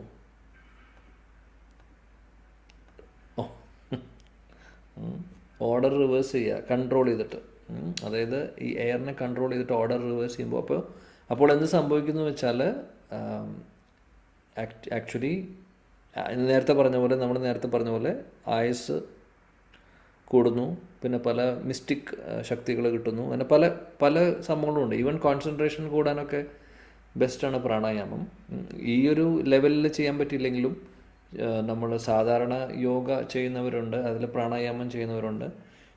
ബേസിക്കലി എക്സലേഷനും ഇൻഹലേഷനും ചെയ്യുന്നവർ, ശ്വാസത്തെ കുറേ എക്സേൽ ചെയ്യുന്നു, കുറേ ഇൻഹേൽ ചെയ്യുന്നു, അങ്ങനെ ഒരു പ്രോസസ്സ് ചെയ്യുന്നുണ്ട്. അത് ആക്ച്വലി ഹെൽപ്ഫുൾ ആണെന്ന് പറയുന്നുണ്ട്. ചെയ്യുന്നവർക്ക് അത് തീർച്ചയായിട്ടും ഹെൽപ്ഫുള്ളാണ്. കാര്യം ബ്രെയിനിലേക്കുള്ള എയർ കൂടുതൽ വന്നു കഴിഞ്ഞാൽ കുറച്ചും കൂടെ ബ്രെയിനൊക്കെ ഫങ്ഷൻ ചെയ്യും, കുറച്ചും കൂടെ ഇൻ്റലിജൻസ് പ്രോപ്പറായിട്ട് വർക്ക് ചെയ്യും. അങ്ങനെ എയർ ആവശ്യമാണ് ബ്ലഡിൻ്റെ സർക്കുലേഷനൊക്കെ. So it is very much effective. Actually ഈ പ്രോസസ്സ് എഫക്റ്റീവാണ്. പക്ഷേ ഇതിൽ പറയുന്ന പോലെ ആ ഒരു ലെവലിലേക്കുള്ളതല്ല. Just as to maintain our body ചിലവർ പ്രാണായാമം ചെയ്യുന്നുണ്ട്. അതായത് ബോഡിക്ക് വേണ്ടിയിട്ട് പ്രാണായാമം ചെയ്യുന്നവരുണ്ട് ബേസിക്കലി. ഈവൻ നമ്മുടെ ഭക്തരുടെ കൂട്ടത്തിലും എക്സസൈസ് ചെയ്യുന്നവരുണ്ടല്ലോ. എക്സസൈസും ആക്ച്വലി എന്തിനാണ് ചെയ്യുന്നത്? ബോഡിയെ നിലനിർത്തിക്കൊണ്ടുപോകാൻ. ബിക്കോസ് ബോഡി ഉണ്ടെങ്കിലേ നമുക്ക് ഭക്തി സേവനങ്ങൾ ചെയ്യാൻ സാധിക്കുള്ളൂ അല്ലേ. അസുഖങ്ങൾ വന്നു കഴിഞ്ഞാൽ നമുക്ക് ഡിവോഷൻ സർവീസ് ചെയ്യാൻ സാധിക്കില്ല. സോ ഈ ബോഡിയെ മെയിൻറ്റെയിൻ ചെയ്യേണ്ട റെസ്പോൺസിബിലിറ്റി നമുക്കുണ്ട്. ബോഡി ഉണ്ടെങ്കിലാണ് നമുക്ക് എന്തെങ്കിലും ചെയ്യാൻ സാധിക്കുള്ളൂ. ഇപ്പോൾ വയ്യാതെ തലവേദന വന്നാൽ പോലും തന്നെ നമുക്ക് നാമം ജപിക്കാൻ ബുദ്ധിമുട്ടാണ്, മടിയാണ്, അല്ലെങ്കിൽ സാധിക്കില്ല അല്ലേ. ചെറിയൊരു തലവേദന ചെറിയൊരു അസുഖമാണെന്നല്ല പറയുന്നത്. പറയുമ്പോൾ ചെറിയ അസുഖമാണ്, പക്ഷേ അത് വളരെയധികം ബുദ്ധിമുട്ടിക്കുന്ന ഒരു സംഭവമാണ്. അപ്പോൾ നാമജപം മര്യാദയ്ക്ക് ചെയ്യാൻ സാധിക്കില്ല, പിന്നെ നാമജപം ചെയ്യാൻ സാധിക്കില്ലെങ്കിൽ പിന്നെ വായിക്കുന്ന കാര്യം ചിന്തിക്കുകയേ വേണ്ട. തലവേദന ഉള്ള സമയത്ത് ഒന്നും ചെയ്യാൻ സാധിക്കില്ല. അപ്പോൾ വലിയ അസുഖങ്ങൾ വരുമ്പോൾ എന്തായിരിക്കും അവസ്ഥ? അപ്പോൾ അതുകൊണ്ട് ബോഡി മെയിൻറ്റെയിൻ ചെയ്യുക എന്ന് പറയുന്നത് അത് റിക്വയർമെൻ്റ് ആണ് ബേസിക്കലി. നമുക്ക് ബോഡി ഭഗവാൻ തന്നിട്ടുള്ളതാണ്. അപ്പോൾ അത് നല്ല രീതിയിൽ നിലനിർത്തിക്കൊണ്ട് പോകണം എന്നുള്ളത് നമ്മുടെ റെസ്പോൺസിബിലിറ്റിയാണ്. എന്നാലും അത് മാത്രം പോരാ. നമ്മൾ ഡിവോഷൻ സർവീസ് മാറ്റിവെച്ച് ബോഡി ബിൽഡിംഗ് മാത്രം നടത്തിയിട്ടും കാര്യമില്ല. അപ്പോൾ ഇത് പ്രോപ്പറായിട്ട് ഈ ഒരു പ്രോസസ്സിൽ എല്ലാം ഈ പറയുന്ന അഷ്ടാംഗ യോഗത്തിൽ പറയുന്ന എല്ലാം നമുക്ക് ഫോളോ ചെയ്യാൻ പറ്റില്ലെങ്കിലും ഇനി ബോഡിലി എക്സസൈസിന് വേണ്ടിയിട്ട് എന്തെങ്കിലും പ്രാണായാമമൊക്കെ ചെയ്യുന്നുണ്ടെങ്കിൽ ബെനിഫിഷ്യൽ ആയിട്ടുള്ള കാര്യമാണെങ്കിൽ നോ പ്രോബ്ലം, നല്ലതാണ്. അപ്പോൾ ഇവിടെ പറയുന്നത് എന്താണെന്ന് വെച്ചാൽ, ഇവിടെ പ്രാണായാമത്തിൻ്റെ ആ ഒരു എക്സ്ട്രീം അല്ലെങ്കിൽ ആ ഒരു അൾട്ടിമേറ്റ് ആയിട്ടുള്ള ഒരു അഷ്ടാംഗയോഗത്തിൻ്റെ ആ ഒരു സ്റ്റേജാണ് പറയുന്നത്. ബേസിക്കലി കംപ്ലീറ്റ് ആയിട്ട് വായുവിനെ ബ്രീത്ത് അല്ലെങ്കിൽ വായുവിനെ നിയന്ത്രിക്കുന്ന കാര്യം, അത് ഓർഡർ തന്നെ തിരിച്ചുവിടുന്ന അവസ്ഥ. ഇപ്പോൾ ഇവിടെ പൂരക, രേചക, കുംഭക എന്നൊക്കെ പറയുന്നുണ്ട് അല്ലേ, വളരെ ഇൻട്രസ്റ്റിംഗ് ആയിട്ടുള്ള വാക്കുകൾ. അപ്പോൾ പൂരക എന്ന് ഉദ്ദേശിക്കുന്നത് ശ്വാസം വലിക്കുന്നതിനെ, അതായത് നിർത്താതെ കണ്ടിന്യൂസ് ആയിട്ട് ശ്വാസത്തെ ഇൻഹെയിൽ ചെയ്യുന്നതിനെ പൂരക എന്ന് പറയും, ആ പ്രോസസ്സിനെ. രേചക എന്ന് പറയുന്നത് നമ്മൾ എക്സെയിൽ ചെയ്യുന്നത്, വായുവിനെ വിടുന്നത്, അത് നമ്മൾ കണ്ടിന്യൂസ് ആയിട്ട് വിട്ടുകൊണ്ടിരിക്കുക. നമ്മളിപ്പോൾ ചെയ്യുമ്പോൾ അത് നോർമലായിട്ടാണ് നടക്കുന്നത്. പക്ഷേ രേചക എന്ന് പറയുമ്പോൾ ഫുള്ളായിട്ട് വിടുന്നത്, അങ്ങനെ പ്രൊലോങ് ചെയ്യുന്നതിനെയാണ് രേചക എന്ന് പറയുക. കുംഭക എന്ന് പറഞ്ഞു കഴിഞ്ഞാൽ അങ്ങോട്ടുമില്ല ഇങ്ങോട്ടുമില്ല, ശ്വാസത്തെ പിടിച്ചു നിർത്തുന്നത്, ഇൻഹേലിങ്ങും എക്സേലിങ്ങും സ്റ്റോപ്പ് ചെയ്യുന്ന ഒരവസ്ഥ. അപ്പോൾ ഈ ഒരു 3 പ്രോസസ്സ് ഇതിലാണ് ഇവർ അഡ്ജസ്റ്റ് ചെയ്തിട്ടാണ് പല കാര്യങ്ങളും ചെയ്യുന്നത്. എന്നിട്ട് ഈ പറയുന്ന പ്രാണൻ, അപാന, പ്രാണവായു എന്ന് പറഞ്ഞു കഴിഞ്ഞാൽ നേരത്തെ നമ്മൾ പറഞ്ഞു താഴേന്ന് മുകളിലേക്ക് പോകുന്നത് തന്നെയാണ് പ്രാണവായു എന്ന് പറയുന്നത്. പ്രാണൻ പോയി എന്ന് പറയും നമ്മൾ ശരീരത്തിൽ നിന്ന്. അപ്പോൾ പ്രാണൻ ഉള്ളിന്ന് പോകുന്നു, മുകളിലേക്ക് വരുന്നതാണ്. അപാന എന്ന് പറയുന്നത് താഴോട്ട് പോകുന്ന എയറിനെയാണ്. അപ്പോൾ ഈ 2 മുകളിലോട്ടും താഴോട്ട് പോകുന്ന എയറിൻ്റെ മൂവ്മെൻറ്റ്സിനെ ഇവർ നിയന്ത്രിക്കുകയാണ് ചെയ്യുന്നത് ഈ പൂരക, രേചക, കുംഭക പ്രോസസ്സിലൂടെ. മനസ്സിലാവുന്നുണ്ടോ എന്ന് ചോദിച്ചാൽ അത് ഡീറ്റെയിൽ ആയിട്ട് മനസ്സിലാക്കേണ്ട ആവശ്യമില്ല, എനിക്കും ഒന്നും അറിയില്ല, ഇവിടെ വായിക്കുന്നത് എക്സ്പ്ലെയിൻ ചെയ്യുന്നത് മാത്രം. അപ്പോൾ അത്രയും മനസ്സിലാക്കിയാൽ മതി, നമ്മൾ എന്തായാലും ഇതൊന്നും ചെയ്യാൻ പോകുന്നില്ല. സോ അങ്ങനെ എയറിനെ നിയന്ത്രിക്കുമ്പോൾ എന്താണ് സംഭവിക്കുന്നത്? ആക്ച്വലി അവരുടെ ആയുസ് കൂടുന്നു, പലവർക്കും ആയുസ് കൂടുന്നു, അതേപോലെ തന്നെ പല വേറെ മിസ്റ്റിക് പെർഫെക്ഷൻസ് ഒക്കെ കിട്ടും ചിലപ്പോൾ. ഇവിടെ പറയുന്നുണ്ട് ഡ്യൂറേഷൻ ഓഫ് ലൈഫ് കൂടും എന്നുള്ളത്, പർപ്പോട്ടിൽ ശില പ്രഭാജി പറയുന്നുണ്ട് അങ്ങനെ. അപ്പോൾ ഇതെല്ലാം പ്രോസസ്സുകളാണ്. പക്ഷേ ഇതിൽ ഭഗവാൻ ഇല്ലെങ്കിൽ ഇതെല്ലാം വെറും എക്സസൈസായി മാറും. ഇനി ഭഗവത് സാക്ഷാത്കാരത്തിന് വേണ്ടിയിട്ട് ഈ ഒരു പ്രോസസ്സ് ചെയ്യുകയാണെങ്കിൽ ഓക്കെ, അതിനെ നമുക്ക് അംഗീകരിക്കാം കുറച്ച്. അല്ലാതെ ബോഡി മെയിൻറ്റെയിൻ ചെയ്യാൻ വേണ്ടി മാത്രമാണ് ഇതൊക്കെ ചെയ്യുന്നതെങ്കിൽ അർത്ഥമില്ല, അല്ലെങ്കിൽ എൻജോയ്മെൻറ്റിന് വേണ്ടി മാത്രമാണെങ്കിൽ അർത്ഥമില്ല. അപ്പോൾ ശീലപ്രഭാജി ഭാവാർത്ഥത്തിൽ ഇതെല്ലാം പറഞ്ഞതിന് ശേഷം രേചക, കുംഭക, പൂരക എന്നൊക്കെ പറഞ്ഞതിന് ശേഷം പിന്നെ അദ്ദേഹം പറയുന്നു, എന്നാൽ ഒരു കൃഷ്ണാബോധത്തിലുള്ളൊരു ഭക്തനാണെങ്കിൽ അവരെ സംബന്ധിച്ച് അവരുടെ സിറ്റുവേഷൻ പൂർണ്ണമായിട്ടും അതീന്ദ്രിയ തലത്തിലാണ്. കാര്യം അവർ അതീന്ദ്രിയമായിട്ടുള്ള ഭഗവത് സേവനങ്ങൾ ചെയ്തുകൊണ്ടിരിക്കുകയാണ്. അതുകൊണ്ട് അവർക്ക് ഇതേപോലുള്ള ആർട്ടിഫിഷ്യൽ ആയിട്ടുള്ള സെൻസ് കൺട്രോൾ പ്രോസസ്സൊന്നും ഫോളോ ചെയ്യേണ്ട ആവശ്യമില്ല. കാര്യം അവരുടെ സെൻസസ് എപ്പോഴും ഭഗവാന്റെ സർവീസിലിരിക്കുകയാണ്. അങ്ങനെ വരുമ്പോൾ ഓട്ടോമാറ്റിക്കലി സെൻസ് കൺട്രോൾഡ് ആണ്. അതാ പറയുന്നത്, ഓൾറെഡി നമ്മുടെ ഇന്ദ്രിയങ്ങൾ കൺട്രോളിലാവും എങ്ങനെ ഭഗവത് സേവനങ്ങൾ ചെയ്യുമ്പോൾ. അപ്പോൾ അതിന് വേണ്ടിയിട്ട് ഇതേപോലെ കഠിനമായിട്ടുള്ള സെൻസ് കൺട്രോളിന് വേണ്ടിയിട്ടാണ് ഇവർ ചെയ്യുന്നത്. ആക്ച്വലി ഈ പറയുന്ന യോഗാഭ്യാസങ്ങളൊക്കെ ചെയ്യുന്നത്. അപ്പോൾ അതിൻ്റെ ആവശ്യം വരുന്നില്ല. അപ്പോൾ അതാണ് കൃഷ്ണ കോൺഷ്യസ്നസിൻ്റെ പ്രത്യേകത, ഭക്തരുടെ പ്രത്യേകത. അവർ ഭക്തി സേവനങ്ങൾ ചെയ്യുമ്പോൾ ബിക്കോസ് സെൻസസ് ഭഗവാന്റെ സർവീസിൽ എൻഗേജ് ആയിട്ടിരിക്കുകയാണ്. സോ അതിനെ നിയന്ത്രിച്ചുകൊണ്ട് നമ്മൾ കൺട്രോൾ ചെയ്യുന്നു ഓട്ടോമാറ്റിക്കലി. പിന്നെ ഒരു കാര്യം ഇവിടെ ശ്ലോകത്തിൽ പറയുന്നു, അവസാനത്തെ 2 അപരേ നിയതാഹാര പ്രാണാൻ പ്രാണേഷു ജുഹ്വതി. അവസാനത്തെ 2 വരികൾ പറയുന്നത് എന്താണെന്ന് വെച്ചാൽ ഈറ്റിംഗ് പ്രോസസ്സ് അല്ലെങ്കിൽ ഭക്ഷണം കഴിക്കുന്നതിനെ കൺട്രോൾ ചെയ്യുന്ന കാര്യം. അപ്പോൾ അത് ശീലപ്രഭാജി ഇവിടെ അവസാനത്തെ പാരഗ്രാഫിൽ പറയുന്നുണ്ട്. അതായത് ഭക്ഷണം കഴിക്കുന്നതും ഒരു കൺട്രോൾഡ് ആയിട്ടുള്ള രീതിയിൽ നമ്മൾ ഓട്ടോമാറ്റിക്, അതായത് കാണുന്നതൊക്കെ കഴിക്കുക എന്നുള്ളതല്ല, ഭഗവാന് സമർപ്പിച്ച മഹാപ്രസാദം നമ്മൾ കഴിക്കുന്നു. അപ്പോൾ കഴിക്കുന്ന പ്രോസസ്സിലും നമ്മളൊരു കൺട്രോൾ കൊണ്ടുവരുന്നു. അല്ലാതെ കാണുന്നതെല്ലാം എടുത്ത് കഴിക്കുകയല്ല ചെയ്യുന്നത്, അല്ലേ? അപ്പോൾ അതാണ് റെഡ്യൂസ് ഈറ്റിംഗ് പ്രോസസ്സിനെ കൺട്രോൾ ചെയ്യുന്നു. അപ്പോൾ അതൊരു അത് actually eating process is connected to senses. Actually നമുക്കറിയാം, നമ്മൾ കഴിക്കുന്ന ഭക്ഷണത്തിന് നമ്മുടെ സെൻസസിന് ഒരുപാട് എഫക്റ്റ് ഉണ്ട് ബേസിക്കലി. ചില ഭക്ഷണ പദാർത്ഥങ്ങൾ കഴിച്ചു കഴിഞ്ഞ് കഴിഞ്ഞാൽ നമ്മുടെ സെൻസസിനെ എജിറ്റേറ്റ് ചെയ്യുന്ന പല ഭക്ഷണങ്ങളും ഉണ്ട്. സോ ഭക്ഷണത്തിൽ ഒരു നിയന്ത്രണം കൊണ്ടുവരുമ്പോൾ തന്നെ പല സെൻസസിനെയും കൺട്രോൾ ചെയ്യാൻ സാധിക്കും. ഉപദേശാമൃതത്തിൽ ഭഗവാൻ ശീല രൂപ ഗോസ്വാമി പറയുന്നുണ്ട്, അത്യാഹാര പ്രയാസശ്ച എന്ന് പറയുന്ന ശ്ലോകത്തിൽ, അത്യാഹാരം എന്ന് പറഞ്ഞാൽ ഓവർ ഈറ്റിംഗ് മാത്രമല്ല, ഓവർ ഈറ്റിംഗ് എന്നുള്ളൊരു വൺ ഓഫ് ദ മീനിങ് ആണ്. അല്ലെങ്കിൽ ഓവർ എൻഡവറിങ് എന്ന് പറയും, ഓവർ അക്യുമുലേഷൻ എന്നും പറയും. സോ ഓവർ ഈറ്റിംഗ് എന്ന് പറയുന്ന മീനിങ് എടുത്താൽ തന്നെ അവിടെ ശീല പ്രഭുപാദി ഭാവാർത്ഥത്തിൽ എക്സ്പ്ലെയിൻ ചെയ്യുന്നുണ്ട്, ഓവർ ഈറ്റിംഗ് തന്നെ നമ്മളൊന്ന് കൺട്രോൾ ചെയ്യുകയാണെങ്കിൽ, പ്രസാദം മാത്രം കഴിക്കുന്നു അല്ലാതെ കണ്ട സാധനങ്ങളൊന്നും വലിച്ചു വാരി കഴിക്കുന്നില്ല എന്ന് തന്നെ നമ്മൾ ചെയ്യുകയാണെങ്കിൽ അത് തന്നെ നമ്മളെ ബാക്കിയുള്ള സെൻസസിനെ കൺട്രോൾ ചെയ്യാൻ വേണ്ടിയിട്ട് ഹെൽപ്പ് ചെയ്യും എന്നുള്ളത് അതാണ്. അപ്പോൾ നമ്മളെന്നും പ്രസാദ പ്രയർ ചൊല്ലുമ്പോൾ എന്താണ് പറയുന്നത്? മഹാപ്രസാദി ഗോവിന്ദി അതിൽ പറയുന്നുണ്ട് ആക്ച്വലി, ജഡേന്ദ്രിയ താഹേ കാൽ ജീവേ ഫേലെ വിഷയ സാഗരെ ആക്ച്വലി പറയുന്നുണ്ട്. ഈ സെൻസസ് എല്ലാം ആക്ച്വലി സെൻസ് ഗ്രാറ്റിഫിക്കേഷന് പുറകിൽ ഓടാൻ നിൽക്കുവാണ്. അതിൽ വെച്ച് ഏറ്റവും ആദ്യം ഓടുന്ന വൺ ഓഫ് ദ സെൻസസ് ആണ് നാവ് എന്ന് പറയുന്നത്. അപ്പോൾ ആ നാവിനെ നമ്മൾ കൺട്രോൾ ചെയ്യുന്നു മഹാപ്രസാദത്തിലൂടെ.